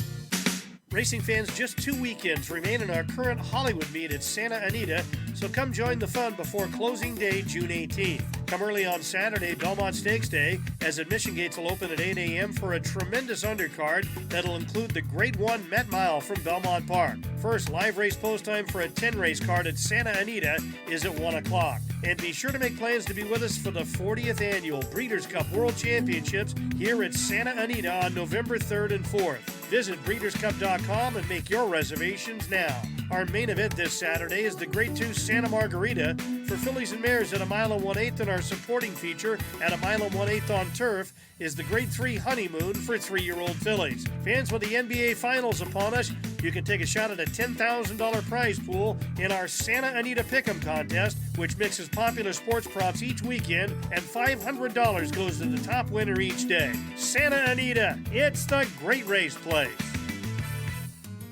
Adina Stallions set the gold standard, all #1 in their category. Point of entry, the #1 stallion by black type and greatest stakes winners standing in Canada. Oh, the classy point of entry would not be denied. Shaman Ghost, the #1 second crop sire standing in Canada. It's Shaman Ghost, an overwhelming force in the last 16th of a mile. Signature Red, the #1 stallion by percentage of black type winners standing in Canada. Signature Red won his second Highlander in a row. And Silent Name, the #1 stallion by percentage of black type performers standing in Canada. A list that includes Grade 1 winner Silent Poet. Silent Poet in front. Admiralty Pier out the ground, but Silent Poet has won the Highlander Stakes. And don't forget Adina's new sire, American Guru. His first crop are now yearlings of 2023. American Guru, the son of Unbridled Song, whose family have already set their gold standards around the world. You're listening to the Equine Forum on HRRN, presented by TwinSpires. Heroes in the world of sports are not uncommon, oftentimes thrusting themselves into the limelight through unimaginable feats. Back behind the ball, Woods puts it. And in! He has done it! Tiger is back! Tiger is back on top! Tiger Woods, the 2019 Masters champion! And breathtaking performances. Here's how you count to 8. 3, 2, 1. And for the 8th time, college basketball's national championship trophy is coming home to Kentucky. But behind every great hero, there are others. Individuals who play a crucial role in the achievements of those we read about in the headlines. The ultimate team players, content to stand behind the curtain, embracing their place as a vital part of a sport's success.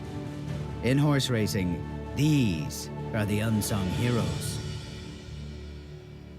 Well, on May 13th, trainer Jena Antonucci punched her ticket to the Belmont Stakes with Arcangelo in that game win in the Grade 3 Peter Pan Stakes, the local prep for the Belmont. And Jena, later today, could become the first female trainer ever to win the Belmont. She'll be the 11th female ever to saddle a starter in that race. Kathy Ritvo most recently with Mucho Macho Man, who finished 7th. But Jena Antonucci realizes it takes a village to get to this point. She started in the show horse world, at least hunter jumper world, and now here she is in the Belmont Stakes in 2023. It's a great story. And Jena, I will tell you, I don't necessarily look at you as an unsung hero because you do find yourself in the spotlight, but your team, all unsung heroes. So congratulations on getting to this point. Well, thank you. I definitely appreciate your misspeak there that we will become. That's perfect. Yeah, maybe that's a Freudian. Maybe I'm foreshadowing. Put it out there. That's Put wonderful. it out in the universe. Listen, right. You're here, right? Which in itself is fantastic. It would be for any trainer, male, female, it doesn't matter. Just to get to the Belmont Stakes is a huge accomplishment. Why can Arcangelo win that race today? Why not? I mean, that's the bigger question on it. I mean, there's so many things I think that he's done and can do, and just starting to show his versatility, and exciting, obviously, for the team and for everybody. And not to ad nauseum talk about the dissection of pedigree that everyone's talked about nauseum this week. But, he's ready. He's happy. He's checking all the boxes. And I think he's, not such a secret anymore. After his Peter Pan win, what were you thinking as you walked away from that one and had a little bit of time to digest that effort? I used to like eating good full meals and not being able to digest them. So it's, no, I'm just kidding. It was just giving him the breathing room that he needed and making sure we stayed clear-headed and that it was the right move to go this direction. It was on the radar and number one on the radar after the Peter Pan. He trained phenomenally over the surface coming into it. And I think Javier has just learned the horse more and more each time he's been on him, whether it's a breeze or a race. And so giving the horse the breathing room and the space he needed and the team the space it needed to make the right decision. I love that storyline, too, with Javier. 5 weeks ago, he wins his first Kentucky Derby. You could give him a leg up, and he could go out and win his first Belmont Stakes in that Hall of Fame career. Yeah, I told John, as Arcangelo's owner, yesterday, I said, I can promise you, as much as we want it, I can guarantee you he wants it more. Absolutely. I would agree 100%, and he's riding so well right now. Let's hope that Javier can take Arcangelo all the way to the finish. John, the owner, Blue Rose Farm. Tell me more about them. He's just the right kind of owner, and just so about the game, and really just so about the horse.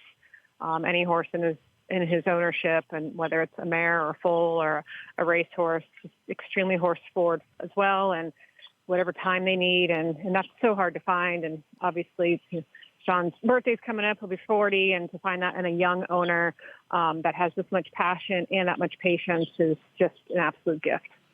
Jena, I remember when you joined me on our Trainer Talk show back in 2015. You told me that never in a million years did you think that you would end up in the thoroughbred industry because you started with the Hunter Jumper Arena. How about now, walking into the paddock of the Belmont Stakes with a horse that is a legitimate contender? What goes through your mind? Same answer. It's, just fast forward, I think probably more wrinkles, more stress, more, getting your teeth cut in the industry at all levels. I think as many good horses that have passed through our hands in those times and bad horses, you learn from every single one of them to hopefully bring it forward to teach you along the way to keep doing better. We learn from every horse. So just going to really just try and stay in the moment and really enjoy the day.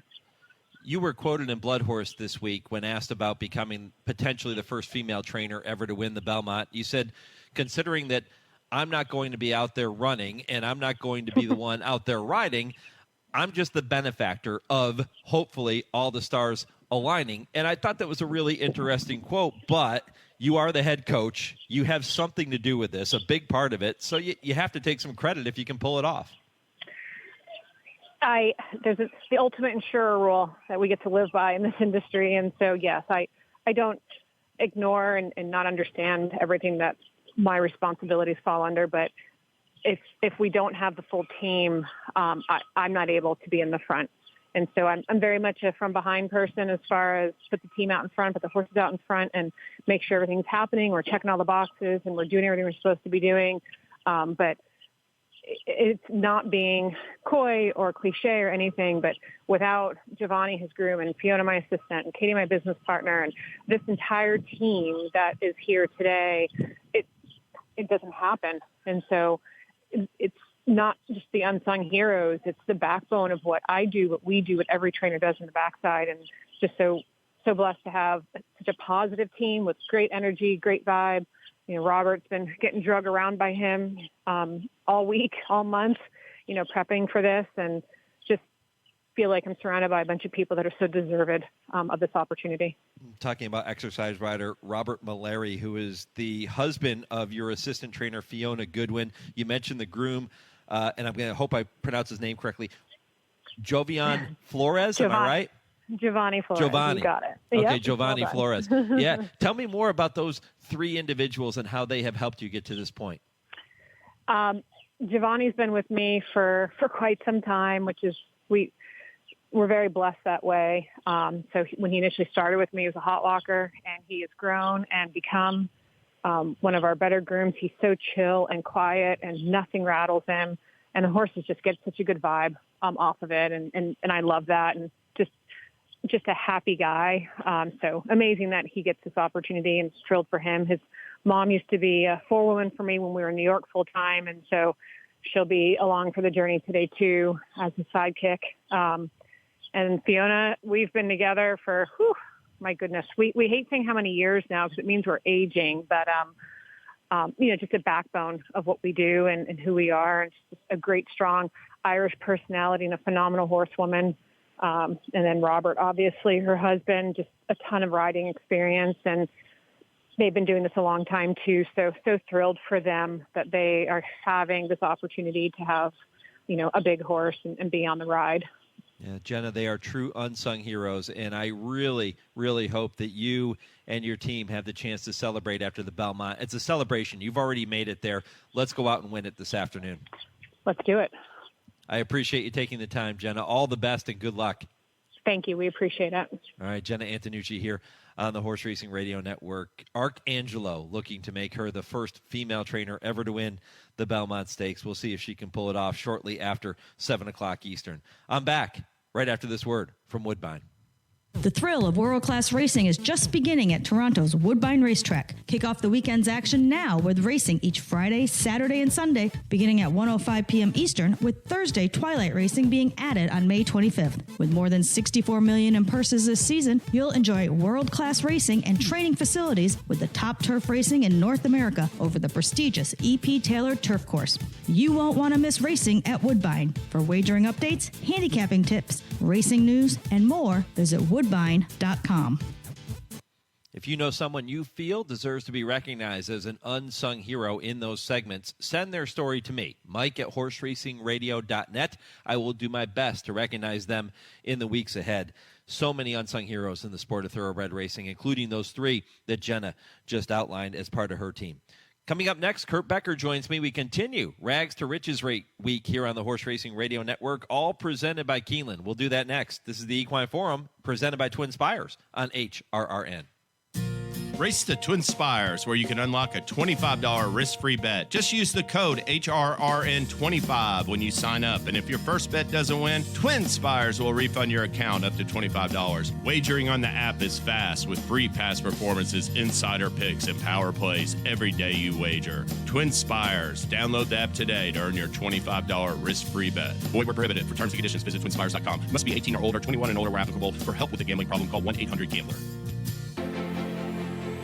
There are plenty of thrills at Gulfstream Park during the Royal Palm Meet, with live racing Friday through Sunday and simulcast opportunities 7 days a week.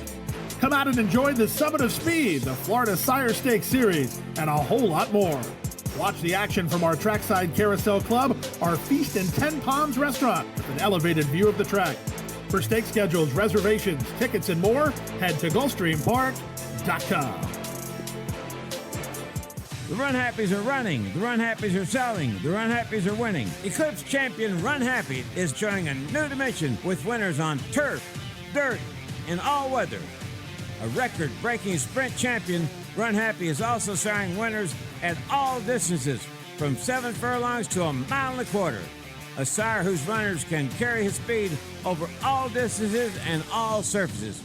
Run Happy, price for value, and standing strong at Claiborne Farm. Aloha West, hailing from two of the fastest families in the breed. Trainer Wayne Catalano said Aloha West might be the best racehorse he'd ever had his hands on. Here's Aloha West flying down the center of the track. Here's the wire. Oh, it's close.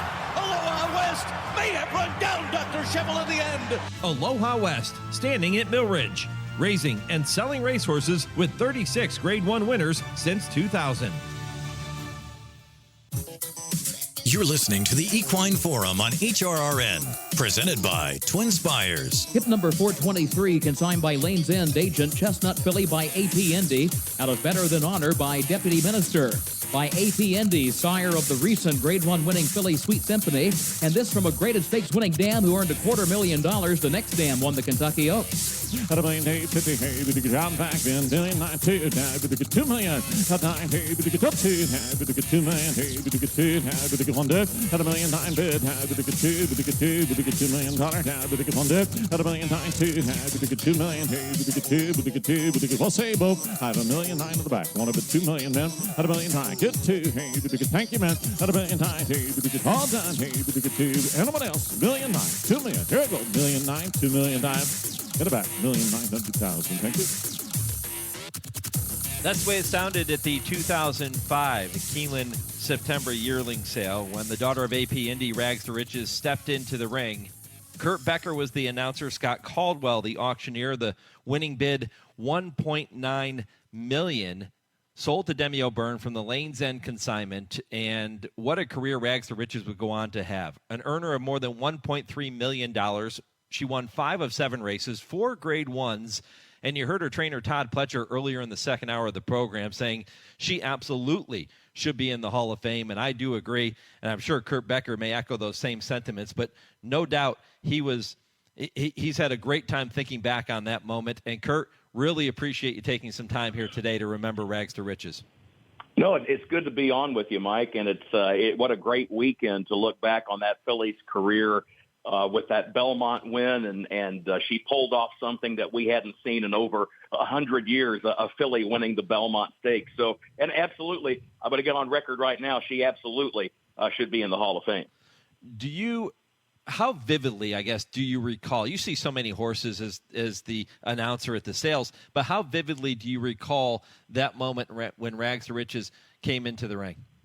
Well, you know what, I went back and checked my notes, and she was my first horse on that particular shift at the sale that day. So I'm guessing probably I was scrambling to get back up on the auction stand. And you know, the way it works out, it's always fun to be able to look back and say that you were on the stand for a classic winner when they sold as a yearling.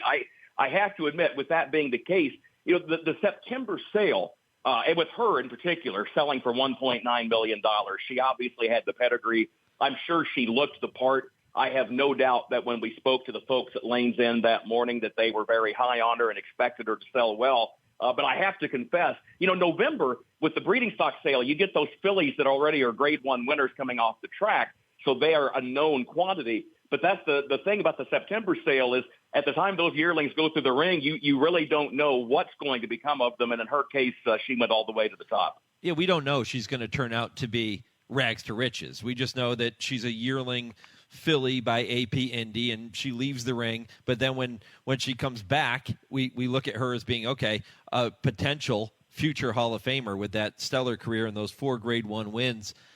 Let's talk about this for a minute, Kurt. As the announcer, you're up there going through the pedigree and some of the other information with all of these yearlings and all of the older horses eventually that step into the ring. What is your role as the announcer? What are you trying to do? Well, I think the main thing is when you look at the audience that comes to buy at Keeneland, you've got the most knowledgeable people on the planet about the game. So I've always said I have to be realistic. It's not that I am some kind of expert who's going to sit up there and point something out to them that they don't already know. But I think what a sale announcer can do is a sale announcer can hit a couple of quick points and reinforce what somebody might already be thinking as the horse comes into the ring. Look, it's no different than private conversation. If you're talking to a friend and if you say something like, hey, look, I don't know if I should go out for the baseball team or not. And your friend says, absolutely, you should. And here's why. You've got good speed. You've got good hand-to-eye coordination. You've got athleticism. Absolutely, you should go out for the baseball team. And then you think, all right, you know what, I'm going to do it. I like to think that maybe what the sale announcer does more than anything is reinforce the key points in the minds of the folks in the audience. Kurt, you and I have been together on many national radio broadcasts of some of the biggest races in our sports history, including American Pharoah winning the Triple Crown, Justify winning the Triple Crown. We've had the privilege to be in the booth together for those.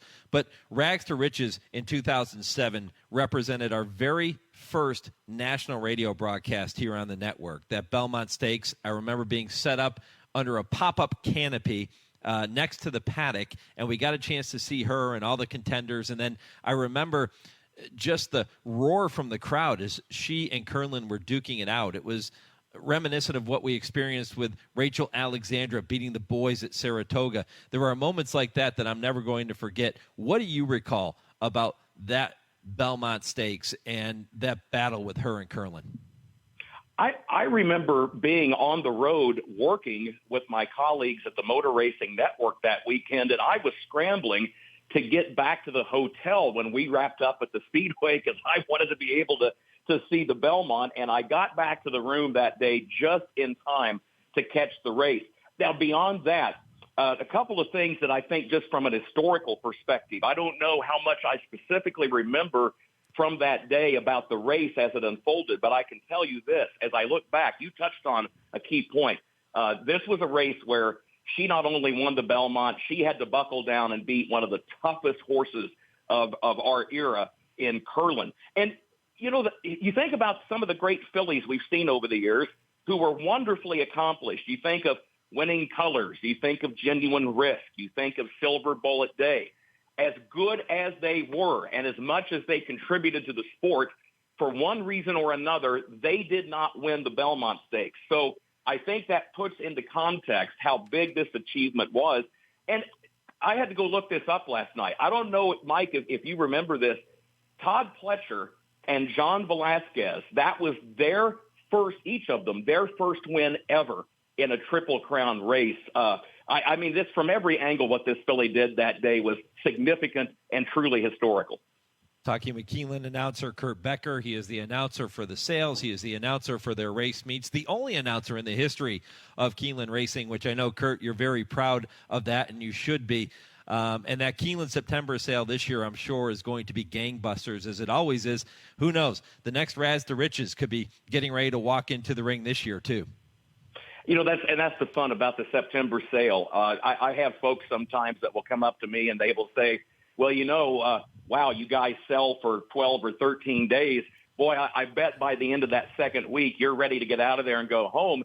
And our head auctioneer, Ryan Mahan, and I, we always respond, no. We truly enjoy every single day of that sale for the reason you just mentioned, Mike. I don't care what book of the sale, if it's book 1 or book 6.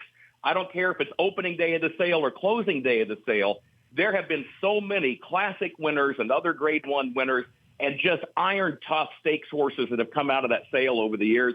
I think every day is fun because each day, that's the whole thing. You don't know. Down the road, like with Rags to Riches, you might look back and say, wow, we got a chance to sell a future Triple Crown race winner. There are two incredible stories surrounding Todd Pletcher's duo in this year's Belmont Stakes. And I'm not talking about necessarily what Forte and Tapit Trice have accomplished on the racetrack, but it's the connections behind them that make them special. Breeder Amy Moore, the breeder of Forte, Kurt, this is the very first horse that she ever bred, and she ends up with a champion like this. And, of course, Mandy Pope of Whisper Hill Farm, the owners of Tapit Trice in partnership with Gainesway Stable. Mandy does so much for the business. I know she is a big supporter of Keeneland and the Keeneland sales. It is so great to see people like this having success on the big stage. It is, and the fact that, as you said, right there with those two individuals, you have covered both ends of the spectrum, and we need folks from both backgrounds and folks with both approaches to the game, whether it's a situation where one has invested millions of dollars in this industry or whether it's somebody that maybe only has a couple of broodmares as a breeder. All of it is fantastic. We need all of those stories, and we need all of those folks to do well. And I think that's the great thing about this game. Okay, I'm going to put you on the spot because, you and I are not hosting coverage of the Belmont Stakes together this year, but I know that you always do your homework. So how does Kurt Becker view this year's Test of the Champion? Well, I was with a group of people yesterday, and they said, okay, come on. They said, you work in the thoroughbred industry, so who's your pick for the Belmont Stakes? And I'm sure you get that too. The horse that I'm going to pick on top is Angel of Empire. I thought that horse ran a big race when he won the Arkansas Derby, and I thought, frankly, he ran a huge event in the Kentucky Derby when he came from, he was kind of like Mage in the sense he came from way deep in the pack, and I thought ran big. And I think he will. I think Angel of Empire is going to love the 1.5 mile distance. So that's the horse I'm going with on top. Yep, a very talented runner and a horse that ran so huge in the Kentucky Derby. A lot of people are leaning toward Angel of Empire. I brought that up to Acacia Clement, who joined me in the first hour of the program, and she said that she likes Angel of Empire. That was her pick in the Derby, but she's going to side with Tappet Trice, who you had a firsthand. Of course, you've seen Forte too at Keeneland when he won the Breeders' Cup Juvenile, but you had a really firsthand look at Tappet Trice when he came through Keeneland earlier this year to win the Bluegrass Stakes. He's a serious racehorse.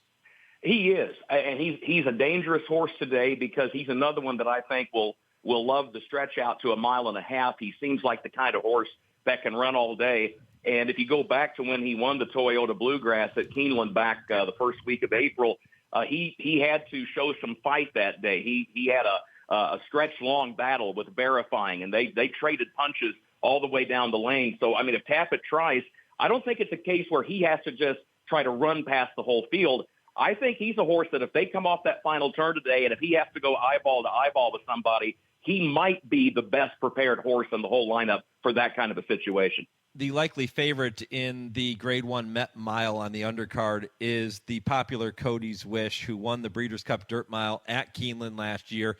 It was maybe the moment of the year, at least from an emotional perspective. There were people crying all over Keeneland. Kurt, I don't know how you kept from getting choked up in your call as you're watching Cody's Wish get to the winner's circle there, other than the fact it was a tight finish.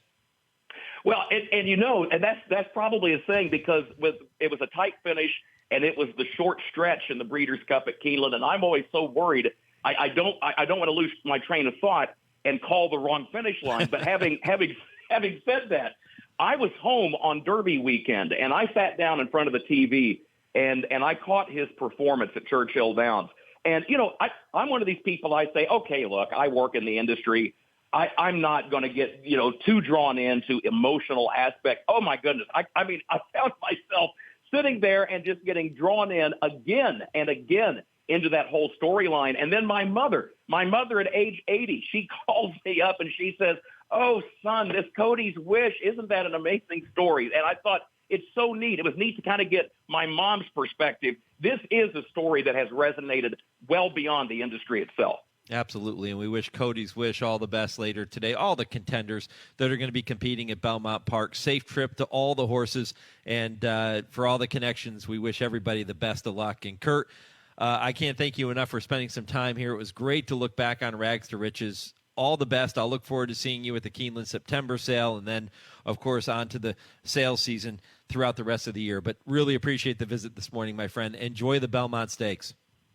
Mike, to you and the whole HRRN team, I wish you a happy Belmont Day. And anytime a guy has a chance to come on and reminisce about a filly like Rags to Riches, that makes for a good time. So thanks for having me on the show. Amen, brother. We'll talk soon. Kurt Becker here on the Horse Racing Radio Network. When I come back, I'll take a look at a couple dates in racing history as they apply to this Belmont weekend, and I'll get you ready for hour number 3. This is the Equine Forum on the Horse Racing Radio Network.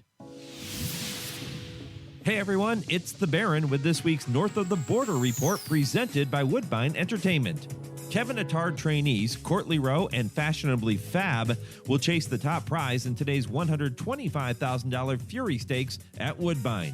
A key prep on the road to this year's $500,000 Woodbine Oaks on July 23rd, the 7-furlong main track Fury for 3-year-olds foaled in Canada has attracted 9 hopefuls. Courtney Rowe, a daughter of Cairo Prince, will make the first start of her sophomore season.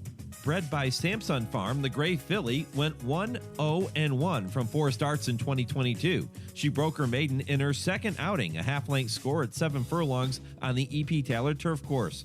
His other hopeful is Terra Racing homebred Fashionably Fab, a daughter of Silent Name. After a third in her career beau last September, the Dark Bay reeled off 3 straight scores, before eventually ending her 2022 season with this triumph in the Shady Well Stakes on December 9th. And as they turn, the one to beat Fashionably Fab kicks for home.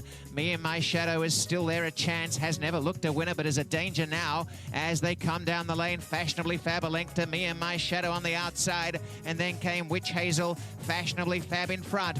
On the outside, Me and My Shadow, Fashionably Fab's going on to win. Shady Well to Fashionably Fab. Dual Hall of Fame trainer Mark Cassie will be represented by Elysium Field, Me and My Shadow, and Ticker Tape Home. Cassie has won 6 editions of the Fury, including 4 consecutive runnings from 2011 to 2014.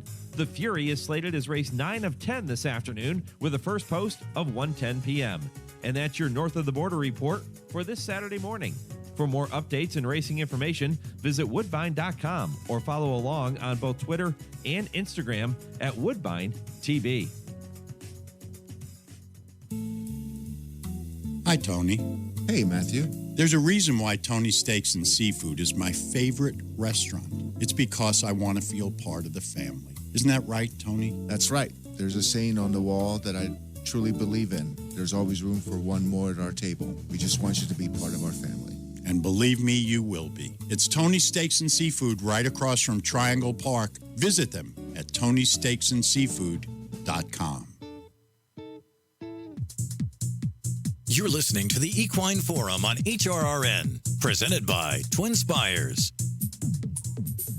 Welcome back to the Equine Forum, presented by TwinSpires. Mike Penna going to get ready for hour number 3 momentarily. Quick update on the poll question. So many of you taking time to weigh in. I appreciate that.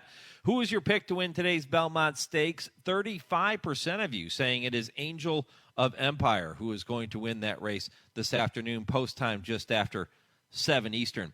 Time for a quick date or two in racing history as it applies to this weekend. It was June 10th, 1890 that the Preakness Stakes was run outside Baltimore, believe it or not, at Morris Park in New York and Hollywood Park opened in Inglewood, California. Its inaugural year, June 10th, 1938. Those are historical dates as they apply to this weekend in thoroughbred racing history. 2 hours are down, 1 still to go. When I come back, I'll kick off hour 3 of this Belmont edition of the show with the TwinSpires Triple Play. Vance Hanson going to join me to share his thoughts on a few races you'll want to keep an eye on later today, including the Belmont Stakes. 10:20, Kurt Becker takes you on his weekly Stroll Through Racing History. Great story about Big Red Secretariat. And at 10:30, I once again welcome trainer Dale Romans and turf writer Tim Wilkin on this week's edition of I Ask, They Answer. If your local station is leaving us at this time, continue listening to the third hour of the show on Sirius 216, XM 204, in the Louisville, Kentucky market on ESPN 680, and streaming worldwide at horseracingradio.net. Hour 3 of the Equine Forum is next, right after I pause 10 seconds for station identification. This is the Horse Racing Radio Network.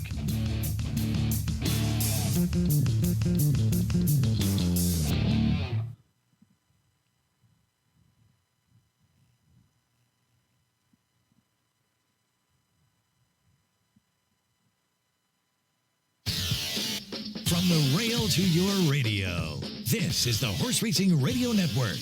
It is Curlin on the inside, Rags to Riches on the outside. A desperate finish. Rags to Riches and Curlin. They're coming down to the wire. It's going to be very close, and it's going to be a filly in the Belmont. Rags to Riches has beaten Curlin and 100 years of Belmont history. The first filly to win it in over a century. Birdstone is going to make him earn it today. The whip is out on Smarty Jones. It's been 26 years. It's just 1 furlong away. Birdstone is an upside threat. They're coming down to the finish. Can Smarty Jones hold on? Here comes Birdstone. Birdstone surges past. Birdstone wins the Belmont Stakes. Stakes. Welcome to the Equine Forum, presented by TwinSpires. A Fleet Alex opening up with a tremendous burst of energy. He's 5 lengths clear at the 8th pole. Andromeda's Hero is now moved into second. Southern Africa third. Giacomo is faded. Nolan's Cat. A compelling, outstanding performance by the plucky of Fleet Alex. He won by 6 or 7 lengths. Secretariat has opened a 22-length lead. He is going to be the Triple Crown winner. Here comes Secretariat to the wire. An unbelievable, an amazing performance. He hits the finish 25 lengths in front. Now, here's Mike Penna. 50 years ago, that's the way it sounded. Big Red sweeping the Triple Crown Secretariat. Hard to believe it's been 50 years, but it certainly has, and no horse has equaled his margin of victory nor his final running time in the Belmont Stakes. Going to ask Dale Romans and Tim Wilkin coming up in the final segment of the show if that is a mark that will ever be broken or if that's one record that's going to stand the test of time. Welcome back to hour number 3. Mike Penna, Baron of the Backstretch, with you on this Belmont Stakes edition of the program. Also wrapping up Rags to Riches Week, presented by Keeneland. We've been bringing you special content all week long on our shows to tie in to the last filly to beat the boys in the Belmont, and the first to do it in more than a century. That was Rags to Riches in 2007. And you heard from her trainer, Todd Pletcher, earlier in the program. You heard from Kurt Becker of the Keeneland Auction Crew. Some great reflections on Rags to Riches, and Todd making his case for the champion being inducted into the Hall of Fame. She hasn't gotten in yet. We'll see if next year is her year. But a lot of things to get to here in hour number 3, including the TwinSpires Triple Play. Vance Hanson will join me momentarily to give you 3 races you can keep an eye on later today. And spoiler alert, he's going to talk about the Belmont Stakes and share his selections there. Kurt Becker going to take you on his weekly stroll through racing history at about 10:20, and at 10:30, Dale and Tim will be here with I Ask, They Answer Belmont Stakes edition. We're also going to talk about the situation facing racing here in Kentucky at Churchill Downs, shifting over to Ellis Park. So we'll talk about that in that final segment as well. But without further ado, I welcome Vance Hanson for this week's TwinSpires Triple Play.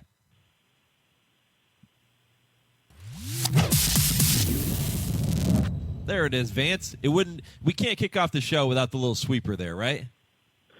No, you can't. You got to get those punches in. Well, listen, happy Belmont Stakes Day, my friend. Same to you. It's going to be a star-studded program at Belmont today, and I'm looking forward to seeing all the action. It is, and we're going to see if those stars can deliver. You and I were talking off air before we got into this segment, and we were talking about the fact that it could end up being chalky with some of those races, but you have selected 3 races you feel like can offer bettors some value, and that is race number 4 at Belmont today. That's an allowance race, 7/8 of a mile on the main track, and it's a big field.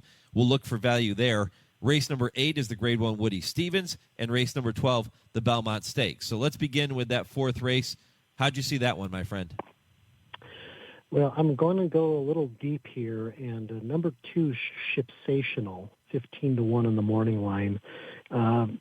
This horse, he started his career in 2021, winning a couple of New York bred stakes over the Belmont Strip. And then early in his 3-year-old season, he ran fairly well in a couple of Kentucky Derby preps down at Tampa Bay Downs, finishing second in the Sam F. Davis and third in the Tampa Bay Derby behind a loose on the lead winner, Classic Causeway, both times. But this horse, since coming back from a layoff last October, just has not really fired in a string of entry-level allowance races, the kind of race he runs here today. But, all of those races were over an aqueduct strip that, maybe he just simply doesn't like. And, I still think this horse, has some back class to him.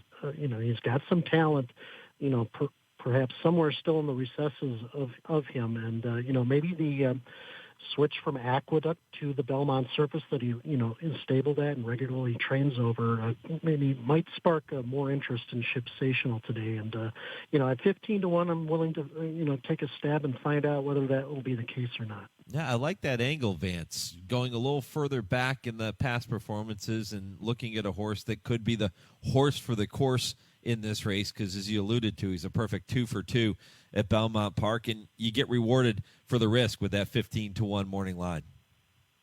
Yeah, and if you go back, his last victory was in the Sleepy Hollow Stakes in late October of 2021, and he beat a Todd Pletcher horse named Overstep, and now Overstep missed a lot of time himself last year, but I went back and looked, and over the winter, this past winter, he came back and won 2 straight against New York Bred Company, against Allowance Company, so he's still a horse with some a future ahead of him as well. So Shipsational has run competitively against some decent stock, and like I said, we'll find out if he's a horse for the course, and at the price I'm willing to find out. In that Sleepy Hollow, he went wire to wire. He hasn't shown that kind of early zip in his races since that victory. Do you expect him to go back to that style again today? Well, I would hope they could get him out of the gate a lot quicker. I mean, it's surprising that he has worn blinkers in his last 4 races, but he's still been a bit slow out of the gate. I'm hoping Manny Franco can get him better positioned. And Franco last rode him in the Tampa Bay Derby when he was only 2 or 3 lengths off the pace, going a mile and a 16th. So maybe Manny can help his cause a little bit, get him a little more energetic out of the gate. Vance Hanson with this week's TwinSpires Triple Play. He's going to start it off with a long shot for you. 15-1 Shipsational, number 2 in race 4 at Belmont. The second race he has selected is the Grade 1 Woody Stevens, which is race number 8. And, Vance, we started our Road to the Breeders' Cup segments this week. Earlier in the show, Phil Bauer had a chance to join me, and we went down the road to the Breeders' Cup to talk about the Ogden Phipps. We're going to do that every week from now until Breeders' Cup Saturday. This Woody Stevens is a Breeders' Cup quality type of race, at least from a betting perspective. You have 13 horses and a 7-2 morning line favorite in General Jim from the barn of Shug McGahee. So I'm sure there's going to be plenty of value to be had here. Yeah, I would expect that, Arabian Lion to be well backed off of his very strong effort in the Lexington 2-back, and of course the Sir Barton on the undercard at the Preakness. Unfortunately for Arabian Lion, there's just a lot of other speed in this race that could cause him some problems, and that's why I am gravitating toward General Jim again, who is coming off 2 straight wins in the Swale and the Pat Day Mile, both with blinkers on. I just see this race as being kind of a repeat of those 2 races where he got a really fast-paced setup and him coming along in time to get the win. So he's not going to offer the value that he did in the Pat Day Mile on Derby Day. He was 5-1 that day, but I think if he holds steady at 7-2 this afternoon, I think that's great value on a horse that is expected to have a terrific setup in the course and race flow for him to make it 3 in a row. Vance, I think General Jim could be the greatest horse we've seen since Secretariat 50 years ago, and I'll tell you why. I bet him in the Pat Day Mile. I did not have a good Derby day with wagering. The Pat Day Mile was one of the very few races I won. So he was able to overcome me and still get the victory at odds of 5-1. This horse is fantastic. I think if memory serves, I think he was one of the few tickets I cashed on Derby Day as well. So he had a double whammy going against him that day. So good for General Jim, and I hope his streak of success continues along with mine. Yep. Luis Saez back aboard. General Jim, number 4 in the Woody Stevens race, number 8, and 7-2 on the morning line. Okay, one more to talk about. It is the big one, the Grade 1 Belmont Stakes. No Triple Crown on the line this year, but this is an intriguing race from a lot of different angles. So who'd you pick to win the Belmont, Vance? Well, I think the horse that a lot of people gravitated toward over the winter as Todd Pletcher's top Belmont Stakes prospect was Tabit Trice, who won the Tampa Bay Derby and the Bluegrass. Didn't do so well in the Kentucky Derby, as we all remember, going off about 9-2 and then just lagging very, very far behind. Didn't make much of an impact, finishing 7th. But, that's a race I'm willing to toss out. He ran subpar that day, as a lot of horses did. And, Tabit Trice kind of is following the trend of Todd Pletcher's previous Belmont winners, coming off of a 5-week rest. Of course, he's by Tappet, who's sired, 4 Belmont winners so far. He's out of a mare by Dunkirk, who narrowly missed on giving Pletcher a 5th Belmont winner some years back. So I expect Tappet Trice to relish this 1.5 mile distance. And the trend seems... he's following the trends of all of Todd's previous Belmont winners, and I think he's got the edge over Forte, who obviously is coming off of a 10-week layoff, and you just don't see that too often being attempted in a Triple Crown race. And until a horse can prove that can possibly be done, he's a stand against for me going 1.5 miles. Well, Todd kicked off the second hour of today's program with me.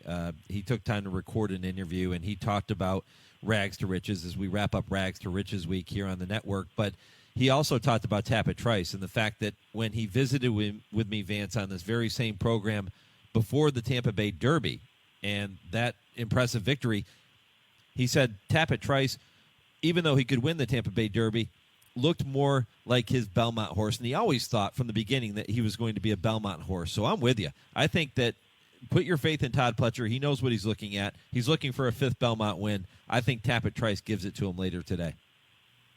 Yeah, I think so. And, I wouldn't be surprised if he actually goes off favored. I think quite a few bettors are probably going to be perhaps a little cool on Forte, just coming off of such a long layoff. And, his pedigree possibly doesn't quite scream 1.5 miles as much as Tappet Trice's does.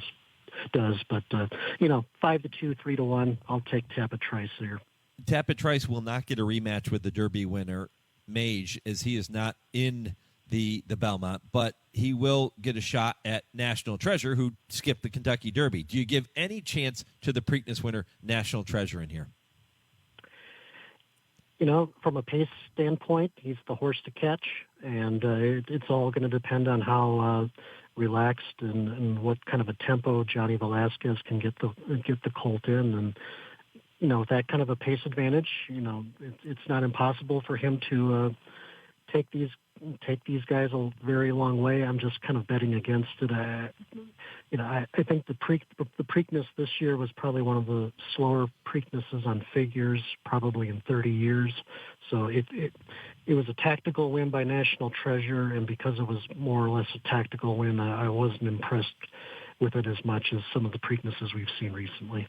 We're going to encourage people to go to TwinSpires.com to bet those 3 races Vance just talked about, and all of your wagers you're going to be placing today, whether it's Belmont Park or Santa Anita or any other racetrack around the country. Go to TwinSpires.com to make those bets and take advantage of all of the special offers. And when you go to Brisnet.com, you're going to be able to download the greatest past performances in the game, at least in my opinion, Vance. And I know you handicap, certainly with the Brisnet past performances, so much information in there and so many great things to help people pick winners on this Belmont Day.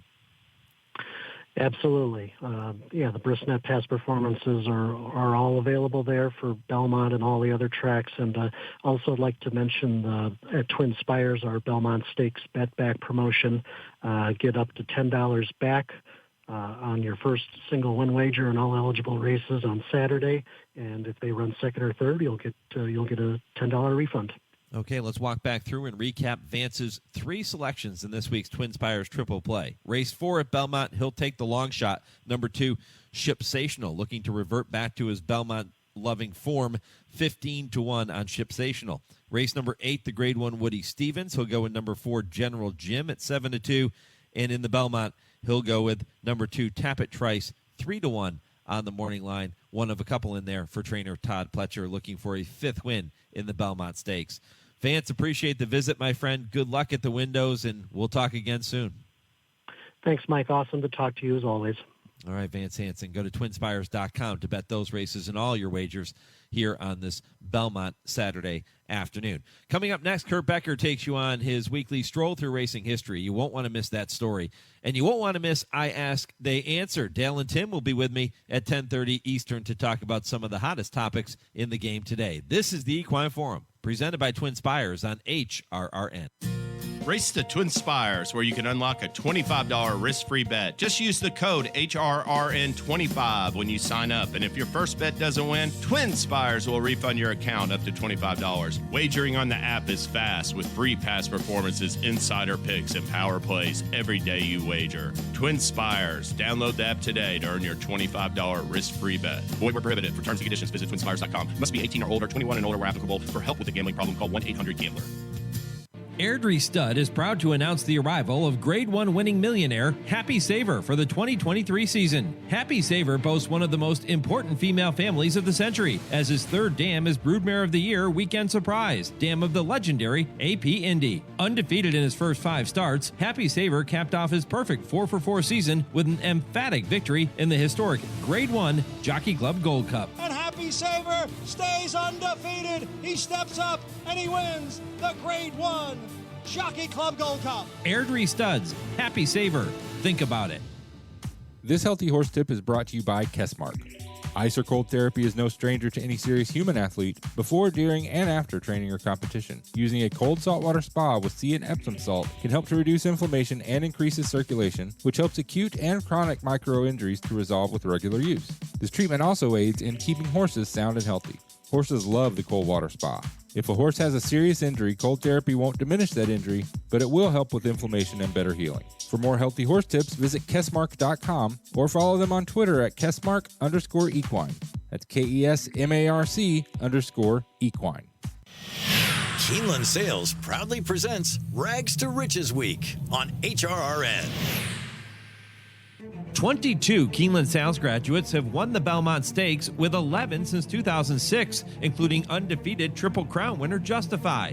5 Keeneland graduates are entered in this year's Test of the Champion. Forte to win the FanDuel Breeders' Cup Juvenile. Angel of Empire wins the Arkansas Derby. Tapit Trice wins the Toyota Bluegrass. And here is Arcangelo now to grab the lead. NYRA Como finds another gear and he'll win it. Find your next star at this year's Keeneland September Yearling Sale, beginning Monday, September 11th.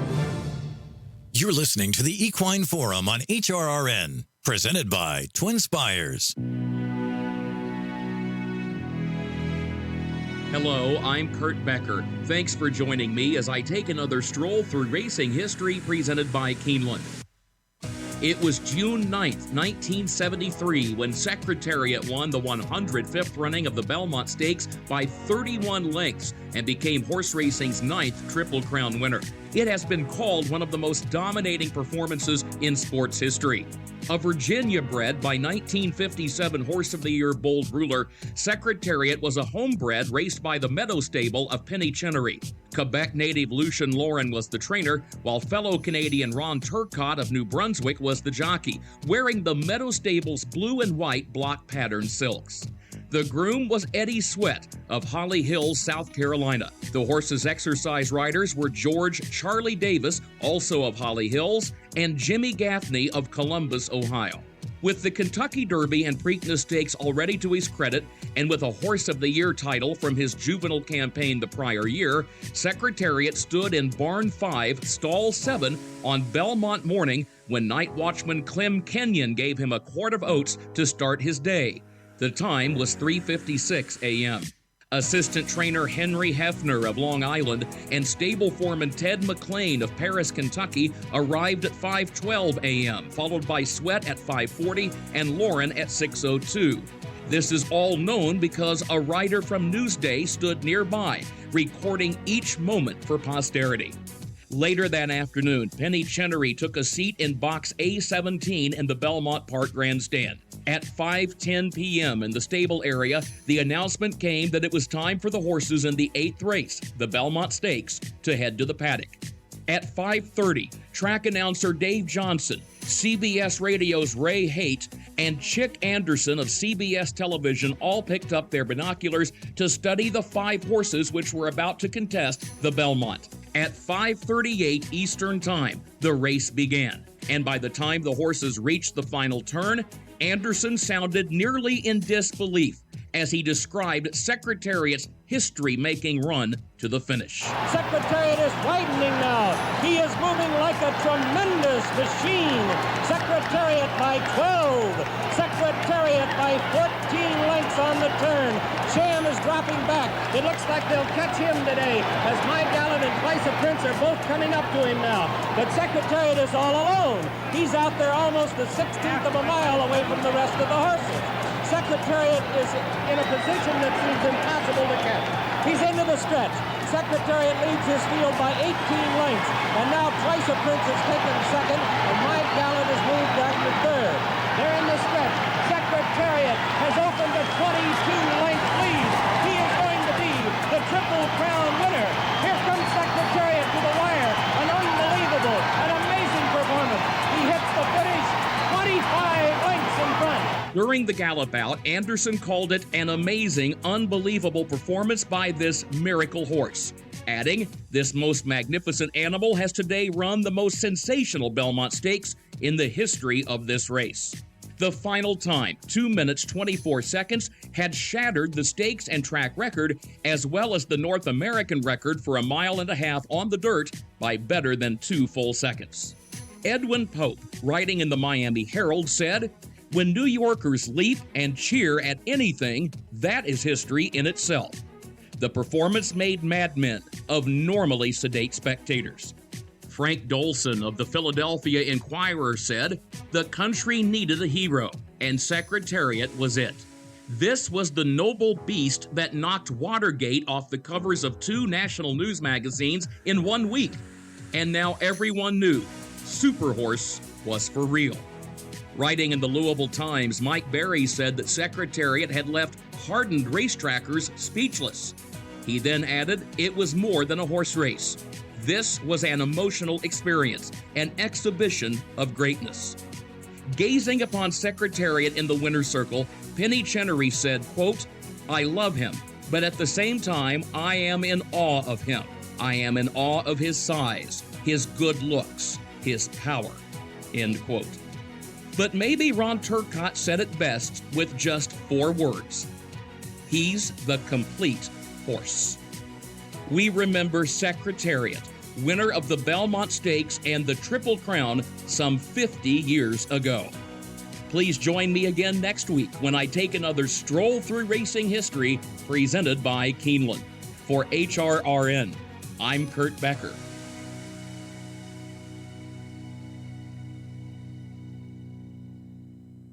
And once again, my thanks to Kurt and to Keeneland for making those segments possible each and every week. If you have missed any of Kurt's Stroll Through Racing History segments, all you have to do is head back over to our website, horseracingradio.net. You can check out the special podcast page dedicated to those stories and listen to every single one. There have been some amazing ones.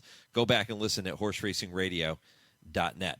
When I come back, Dale Romans, Tim Wilkin, they will be here. It is this week's edition of I Ask, They Answer. This is the Equine Forum, presented by TwinSpires on HRRN.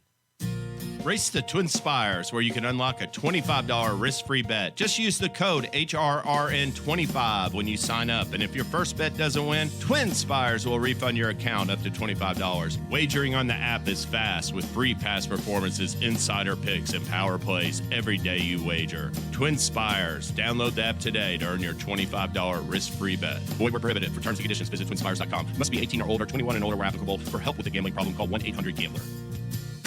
Racing fans, just 2 weekends remain in our current Hollywood meet at Santa Anita, so come join the fun before closing day, June 18th. Come early on Saturday, Belmont Stakes Day, as admission gates will open at 8 a.m. for a tremendous undercard that'll include the Grade 1 Met Mile from Belmont Park. First, live race post time for a 10-race card at Santa Anita is at 1 o'clock. And be sure to make plans to be with us for the 40th Annual Breeders' Cup World Championships here at Santa Anita on November 3rd and 4th.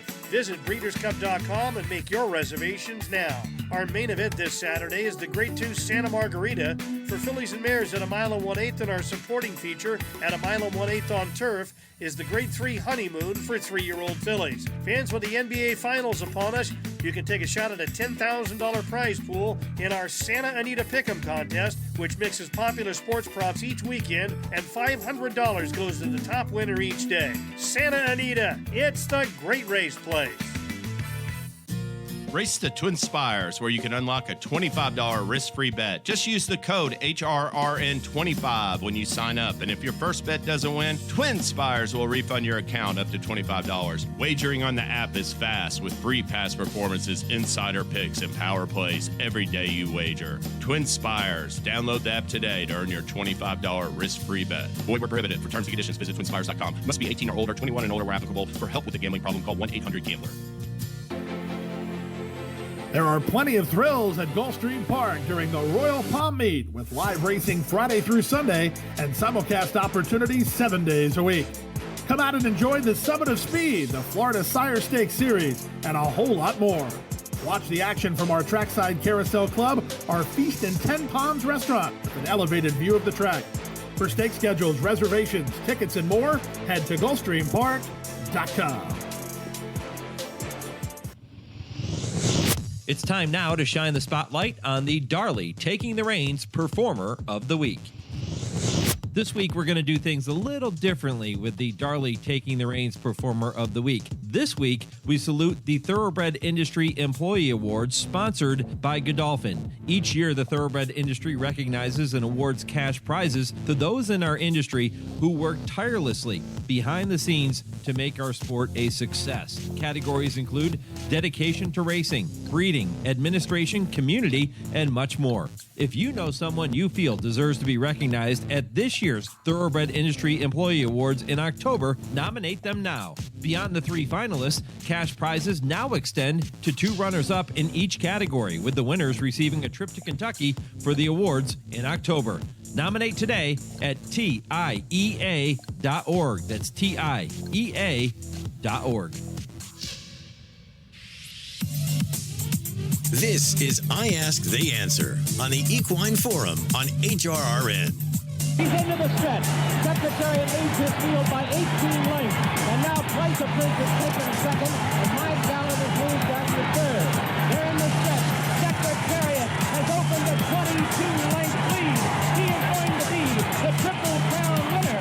Here comes Secretariat to the wire. An unbelievable, an amazing performance. He hits the finish 25 lengths in front. It's going to be Price of Prince second, My Gallant third, Private Smiles fourth, and Sam, who had it today, got back to fifth.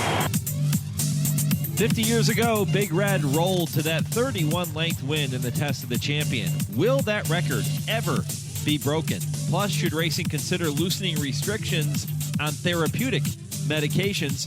And which race not named the Belmont Stakes is a must-see later today? We'll talk about those topics and much, much more on a Belmont Stakes edition of I Ask, They Answer with trainer Dale Romans and turf rider Tim Wilkin. And it's all presented by the University of Louisville Equine Industry Program and the College of Business. And it all starts just 30 seconds from right now. Learn the business of horses in the world's only accredited equine business program, the University of Louisville Equine Business Program. The University of Louisville has a legacy of excellence educating and developing industry leaders for over 35 years. Classes are taught by industry experts in state-of-the-art facilities located in the heartland of America's equine industry. The University of Louisville Equine Business Program. When it comes to horses, we mean business. For more information, visit business.louisville.edu/equine. All right, guys, before we get into our Belmont Stakes conversation, and there is plenty of that coming up on today's show, I want to start by focusing on the situation facing horsemen in Kentucky. Today is the first day of racing at Ellis Park after the decision was made to halt racing at Churchill Downs and shift the remainder of the meet to Ellis Park. Last Saturday, Churchill-based trainer Greg Foley had this to say on this show about the surface at Churchill and a possible reason for the issues over the past several weeks. Churchill had to do something to get along with all these people and that. I can't really tell you anything wrong with the racetrack as far as being dangerous or anything. I'm not afraid to train my horses or race over it. Nobody's come up with, any one or two reasons, that, or of course they would have been on top of them. And I, they asked me, people ask me, is something wrong with the track? Is there? And I can't say that. I'm not smart enough to tell you if there's a problem in the track to tell you what it is, how to fix it. I really don't see that. some of the other people won't like hearing it, but I think that has something to do with it too. They've taken away a lot of our everyday therapeutic drugs that we can't use to race on. I think that's between it and maybe the racetrack. I think that's got something plays into the equation also. All right, that's Greg Foley. And Dale, I'm going to come to you first as a fellow trainer. Is the move to Ellis Park the correct decision, and should racing consider loosening the restrictions on the use of therapeutic medications? What do you think? I think that they did what they had to do as a publicly traded company. I think it was a corporate lawyer decision. It wasn't the racetrack people's decision. So I think Churchill's doing what they had to do as a publicly traded company. They couldn't take the heat if something else happened. And I don't think it's a racetrack. It's, I mean, I've got a lot of horses training over every day and basically have a pretty sound barn right now, considering how things are usually. But all my horses seem to be getting along with it okay. The therapeutic medication thing is, that's a tough issue to talk about because a lot of people don't understand it. I do think there should be some research into doing whatever it takes to make a race as comfortable for a horse as possible and as less stressful as possible. I don't know if there's any statistics of when we did have looser medication, if they were sounder, but I mean, it makes sense if they got a little ache or pain somewhere and they get going running off a little bit, then they put too much weight in bad spots. But, that's something that should be looked at and researched and thought out before any drastic moves. Yeah, it's interesting, Dale, because I've said that for a long time in terms of the therapeutic medications. In other sports, we know athletes are competing and they're using, let's just take for something as simple as Advil for swelling, right? An anti-inflammatory or an asthma inhaler, things like that. I mean, those are therapeutic medications that help that athlete compete, but they're not performance enhancing in the way that we look at performance enhancing drugs in thoroughbred racing. So I've always thought that some type of therapeutic medication should be fine. You would think so. You'd think people would think that would be the humane thing to do. I mean, there's hardly a day goes by that people don't take something. Like you said, Advil or aspirin. People realize we can't have anything in these horses. And all we hear about is all the drugs that are used, the drugs, and there aren't any drugs. There's zero tolerance for almost anything in a horse other than Lasix on race day. And, is that the right thing or not? I'm not sure, but I do think there should be a lot of research done about it. Greg Foley was a bit surprised that the horses are still allowed to train and to work over the Churchill surface, but they're not allowed to run on it in the afternoons. Of course, you have to ship to Ellis Park, as I mentioned. Were you surprised by that? Well, yeah, I mean, I think it shows that they know it's not the racetrack. I think the whole thing is moving. It's all optics. And then, but we haven't had but one that I know of, one injury in the mornings training, and that was the horse derby week that was preparing for the derby. And other than that, I don't think we had a problem in the mornings. Well, Dale which doesn't make a lot of sense. If you were thinking it was if anybody thought it was the racetrack, and you have 1,000 horses a day out there, that something would have happened more often in the morning if it was the track. Right. Yeah. Well, Dale's on the front lines. Tim Wilkin is on the outside looking in. Tim, what's your take on this? First off, the public perception is obviously, front and foremost now in this sport. It seems like whenever a horse goes down, it's national news. What happened a couple of years back at Santa Anita was just horrendous when 30 some odd horses died. And now when this happens at Churchill, perhaps the most iconic racetrack we have, because it's the home of the Kentucky Derby, people are going to stand up and they're going to take notice when something like this happens. So I think they're doing the right thing by moving the meet to Ellis while they do their tests on the track. And, again, I'm not there, so I can't say if it's the track. From what I've read and people I've talked to, it doesn't seem like it is, but it just seems to me like, man, this is a burden on the horsemen to have to ship up to Ellis and it's not just shipping the horse. They got to ship help up there too. And I'm wondering who's paying for that. Does that have to come out of whose pocket does that come out of? It's really it's what, 2 hours away, Churchill from Ellis, and then the fact that they allow them to train at Churchill doesn't make much sense to me if they're doing all these tests on the track. So that's a head scratcher for me. And as far as the therapeutic medications, I mean, if it's going to greatly reduce the risk of breakdowns, yes. But that, whenever you hear the word medications in horse racing, the Joe public just throws up the white flag saying, "Oh, someone's cheating," and that's so far away from the truth. I mean, you're doing things to prevent breakdowns, and to do some of this therapeutic medication. I would be all for that if it's going to make the game safer, but no one has asked me. Dale, Tim brings up another great point here with this whole moving situation and evolving situation. He said, who's going to reimburse the horsemen for the shipping costs of going from Churchill Downs to Ellis Park? Has there been any conversation about that? Yeah, that was when he was done. I was going to answer that question. Churchill is paying a stipend to everybody to run to help offset the cost. Good. But don't they have to stay up there though? What's that? I mean, they have to have somewhere to stay up there, right? Someone has to pay for that. Well, what we do is we ship down in the morning. We're used to doing this because we've done it for years. We stay at train at Churchill, run down there all summer. We're just doing it 3 weeks early. What we do is usually leave out early in the morning, just come back that night. That's a long day. Yeah, it is a long day for your help.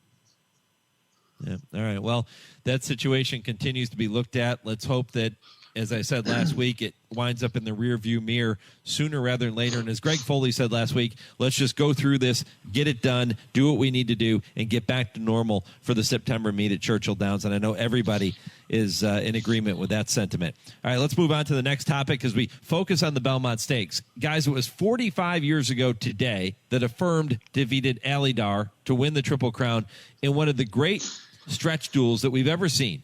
The performance of the Triple Crown winners are always talked about. We talk about them frequently, and probably rightfully so. But, Tim, I'll come to you first. What are some of the greatest Belmont Stakes performances that are rarely ever brought up? Well, one that I bring up is 1998 when Real Quiet got his bid nosed out by Victory Gallop. I remember being in the tunnel at Belmont, and I had picked Victory Gallop. I had picked Real Quiet in the Derby and Preakness.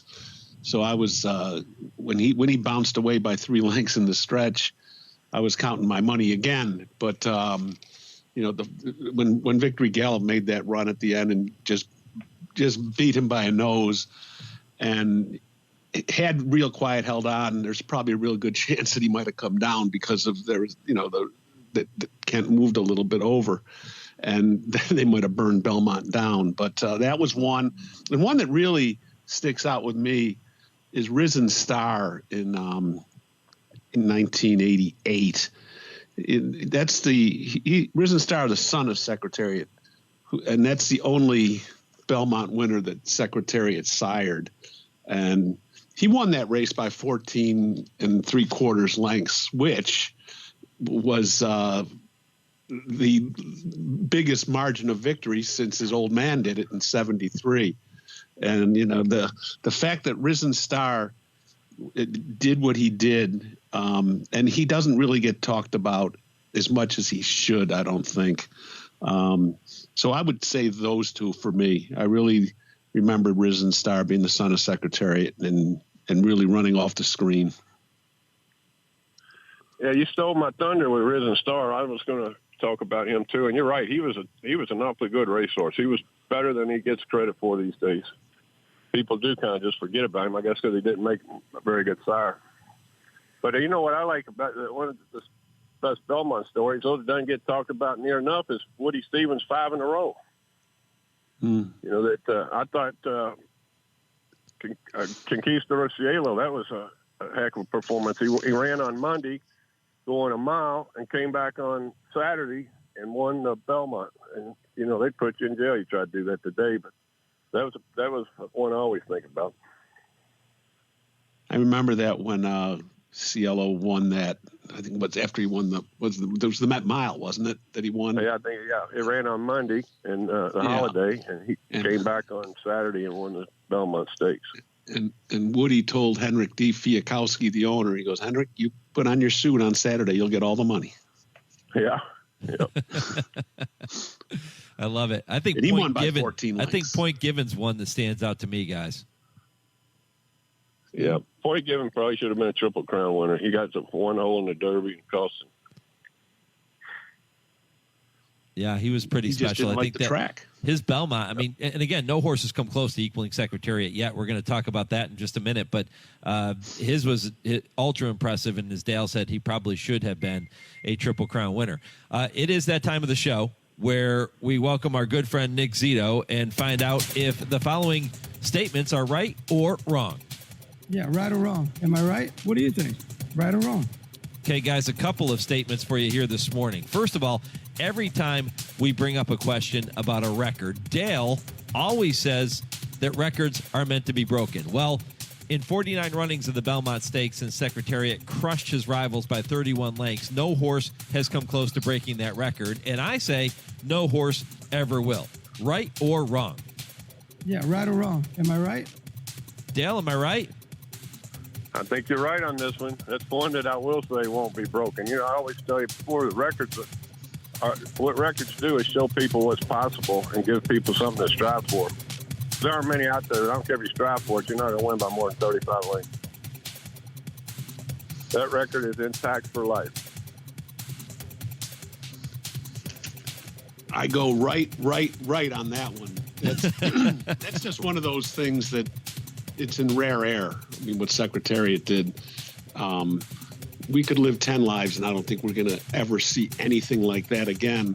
I mean, when we mentioned before, and I'm about Risen Star winning by 14 3/4, that's the second biggest margin of victory in since Secretariat did his thing.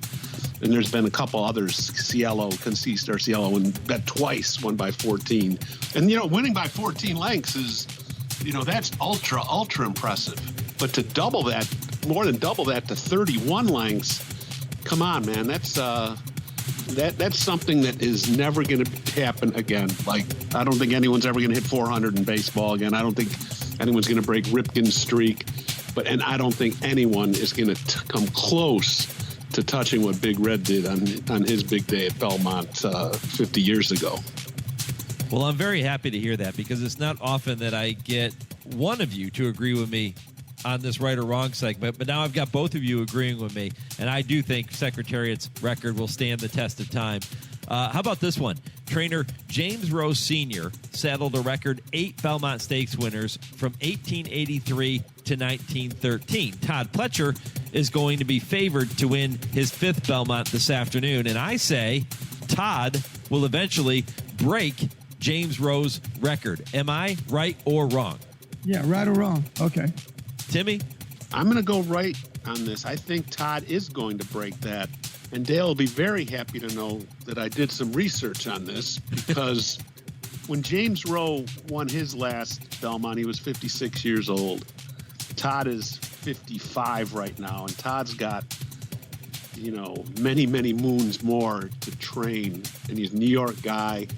Belmont is a race he points towards, and that's on his program. That's a race that he always points to. And he's won, you know, his first Belmont came in 2007. And, you know, he's been a dominant player in this race since then. And an interesting thing about James Rowe, he was a jockey when he first started out. I mean, he had to retire from being a jockey at the age of 18 because he got too big. 18 years old, his riding career was over, and then he went to be a trainer, and he dominated the Belmont Stakes like no one had ever done before. But I think, you know, Todd Pletcher, who's got over 5,000 career wins. We don't know how many wins James Rowe had in his career. The records just aren't there that I can find. But Todd is going to break that record. He might even break it by a lot. Yeah, well, you're 2 for 2. Wow. Today. I agree. If Todd wants to break it, he'll break it. And it's just a matter if he wants to keep training how long. You know, he focuses on that race, like you say. He trains for all the New York people that want to win that race. And we know how many times he skipped the Preakness with Derby horses to try to win. And if he trains long enough, he'll break the record. And it might not take him that long. You know, Dale, I asked him earlier in the program when he joined me for an interview, and I asked him about if he thought he would equal James Rowe or break that record one day, and he immediately jumped into all of the close finishes he's had that didn't win the Belmont. He's had 7 second-place finishes in the race, so think about that. If a couple of those go his way, he's knocking on the door of James Rowe's record. Yeah, it's amazing what he's done up there in this race. Yeah, well, we'll see if Todd can equal it. He's going to try and add another one later today. He'll be favored to do so, and we'll bring back that particular segment you just heard, right or wrong. We'll do that next week, as we always do here on I Ask, They Answer, and I'm glad that Dale and Tim were with me on both of those. It was a very rare occurrence. What is not rare is that the Belmont is a fantastic race today, but it may not be the best race on the program. Who knows? So, guys, I'm going to ask you, what is the best race on today's Belmont card not named the Belmont Stakes? Timmy, what do you think? Mike, there's 8 other graded stakes on the card. 5 of them are grade 1s. Naturally, I think a lot of people are going to want to see Cody's Wish in the Met Mile, because that's the feel-good story in racing. It has been since last year's Breeders' Cup, and it will continue to be so. And people will be wanting to see if he can keep winning. But the race that I'm really looking forward to is the Ogden Phipps, the grade 1 for fillies and mares, and for $500,000, because we're going to get to see Secret Oath and Clairiere throw it down again. I mean, they've already faced each other twice this year. Each one has a win. And in the latest one, the Apple Blossom, Clairiere won by a neck over Secret Oath. And Secret Oath had won the Azeri earlier this year. And I just think those two fillies are very, very talented. But there's other horses in here that could maybe do something as well. I mean, Played Hard for Philip Bauer, Kentucky's own. He upset Secret Oath in the La Trayone, and Search Result is in there. I think that this has the makings of a really, really neat, fun race to watch. There's only 9 in there. I mean, 6 in there. But I think that the showstoppers, I think, will be Secret Oath and Clairiere. I'm really looking forward to watching that. Yeah, it's a great day of racing, and it's you don't want to miss any of those big races. But I'll tell you one I think is an interesting race is the Jopper sprinting on the turf. It's got 16 horses entered in it, 14 will run. It's a wide open, solid bunch of horses. I think that's going to be a fun race to watch. Yep, going to be fantastic. It's a great day of racing, without question. It is a great day of racing. And we kick off the road to the Breeders' Cup officially with all of these win in your ends. I know we had the Shoemaker Mile at Santa Anita earlier this year, but this is when we really get into some of the meat of those win in your end races, and that's going to be the theme, especially here on this show, over the course of the next several months as we make our way toward the Breeders' Cup in November. So a lot of really cool racing coming up over the summer, and we're going to have it all for you here on HRN and on this particular segment with Dale and Tim. I Ask, They Answer. Guys, I left you a little extra time at the end of the show because this is the final day of the showdown, and it has been nip and tuck the whole way. Dale currently has the lead, 45-44 over Tim. Now, Timmy has 3 horses running today. Dale, you only have 1. You got Charge It in the Met Mile. You're going to have to pull a rabbit out of a hat like your idol, Dwayne Lucas. Yeah, that's going to be it's going to be tough. It looks like I might get nailed on the wire. Well,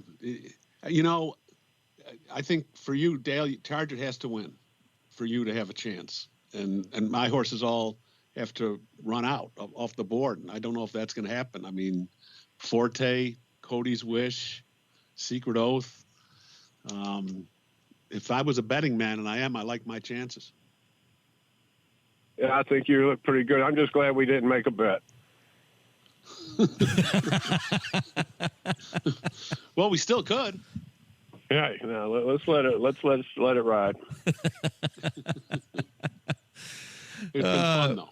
Yeah, Secret Oath Forte, Cody's wish for Tim. Dale has Charge It. We'll see. Charge It has to win in order for Dale to have any chance. He's clinging to that 1-point lead, and this has been going on for the past few months. We've had a lot of fun with it. Maybe we'll do this after this wraps up today with the Showdown 1. Maybe we'll have a Showdown 2 leading up to the Breeders' Cup. Who knows? Maybe even involve a listener with a team to take both Dale and Tim on. I think that would be kind of fun.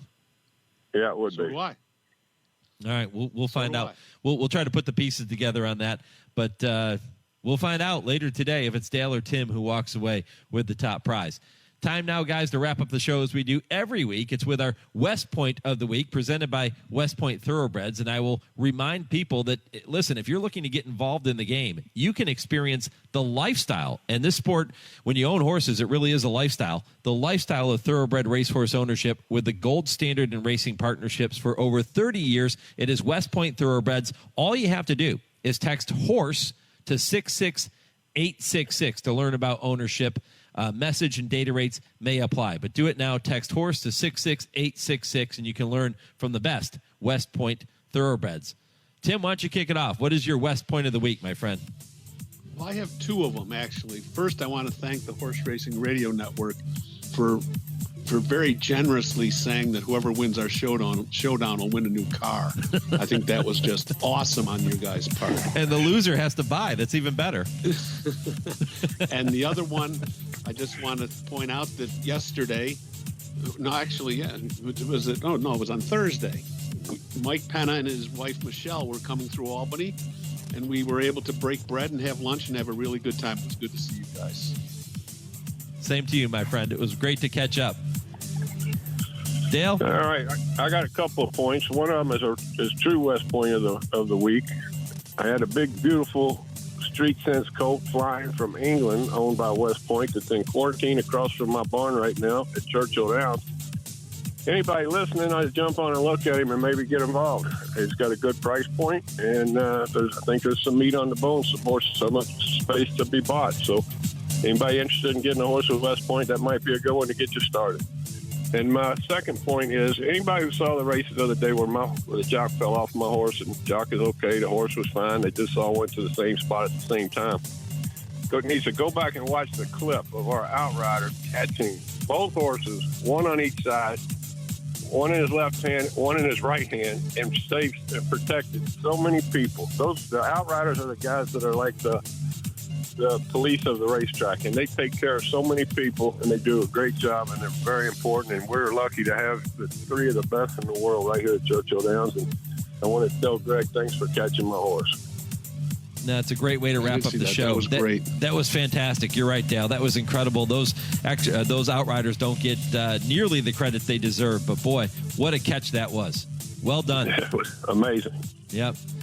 All right, guys, I appreciate it. Enjoy Belmont Stakes Day. We're going to do this all over again next week. Can't wait to do it.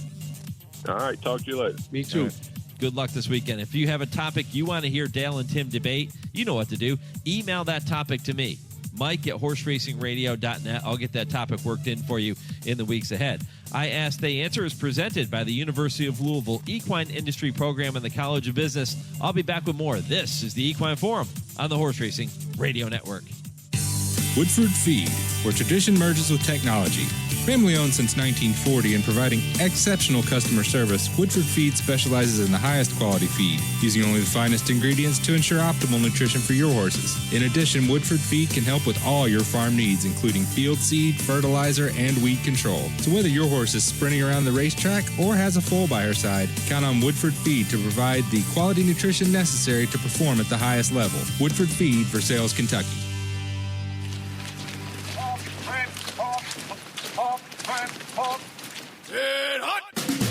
My battle buddies and I attended the NHL Stadium Series at Yankee Stadium. We had never been there before, and two of us had never seen a hockey game. Man, we had the time of our lives. It was great therapy. VetTix, we can't thank you enough. Every empty seat at a concert, a game, motorsports, or a play is a missed opportunity to say thanks to a veteran and service member. We can help. We can give our veterans a special event where they too can create their own cherished memories. Find out how by visiting www.vettix.org. That's www.vettix.org. Find out how you can make a difference in a veteran's life. Joe Buck and John Smoltz welcoming you back to the City Center Convenience Mart. Well, John, the stage is set for the final transaction. That's right, Joe. Heather's moment has arrived, and you just hope all that training pays off. Heather lays down her purchase, but Randy rings it up as slowly as he can. He is a wily veteran. It gives Heather's eyes the chance to wander. Uh-oh. Yep, she's looking at the cigarettes. There's nothing good back there. Quit now, and in 5 years, your odds of getting certain cancers drop 50%. Meanwhile, Randy's stone-faced. He's giving nothing away. He just stands there, wetting his cashier's finger on that sponge. Heather toes the rubber. Here we go. Heather's arm is in motion. But instead of pointing at the back wall, she just grabs the gum off the counter. That's a slick move. Heather back. She is out of there. Even Randy tips his cap to Heather. Stand Up to Cancer and Rally wants you to reduce your risk for cancer. Go to takeahealthystand.org. Thursday evenings, 6 to 7 p.m. Eastern, is the Brisnet.com call-in show. It's your chance to call in and let the Horse Racing Radio Nation know what's on your mind. Call us at 888-966-HRRN. That's 888-966-4776. And discuss the topics you choose in the world of thoroughbred racing. The Brisnet.com call-in show on Sirius 216, XM 204, and streaming live at horseracingradio.net. You're listening to the Equine Forum on HRRN, presented by TwinSpires. Well, don't forget, you can follow all the Belmont-related news and stories, plus have the latest racing, breeding, sales, and industry news, analysis, entries, results, race replay videos, so much more, all at your fingertips with the Blood Horse Daily app for your phone. Blood Horse has the largest subscriber/user base of any thoroughbred industry electronic daily newsletter or app. You can go to bloodhorse.com/daily to download the app or to sign up. And by the way, both are free. Well, my thanks to all of our guests for making this show possible. Really enjoyable conversation with Todd Pletcher right around 9 o'clock Eastern to kick off hour number 2 this morning. Looking back on Rags to Riches. And my thanks to Keeneland and Keeneland Sales for making this week possible. We have spent the week looking back on so many of the top moments. You've heard from Todd Pletcher. You heard from Kurt Becker, the auctioneer, not auctioneer, but the announcer at Keeneland, who was part of the auction crew when Rags to Riches stepped into the ring in the 2005 Keeneland September yearling sale.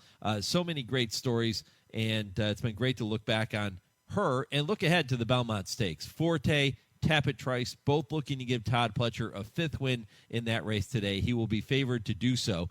Which one is going to be favored is another question. And Vance Hanson, with the TwinSpires Triple Play, talked about the fact that Tapit Trice very well could go favored over Champion Forte. And I think I have to agree. Now, Todd Pletcher joined me for an interview on this show before the Tampa Bay Derby when Tapit Trice rolled to victory that day, and he said this horse has always reminded us of a horse that could win the Belmont Stakes. He had that look from day one. I think Tapit Trice wins the Belmont later today. I'm going to stick with Todd Pletcher as he gets number 5 this afternoon. All right, again, my thanks to everybody who helped make the show possible, including Vance Hanson, Dale and Tim in the final segment, and Kurt Becker for his stroll through racing history. If you missed any portion of the show, head back to our website, horseracingradio.net. You can listen to the podcast at your leisure, and you can do that on every major podcast platform. My thanks to all of you for tuning in here today. Enjoy Belmont Stakes Day. What a card up at Belmont Park. Enjoy every minute. Good luck at the windows. I'll talk to you next week here on the Horse Racing Radio Network. Go Steelers.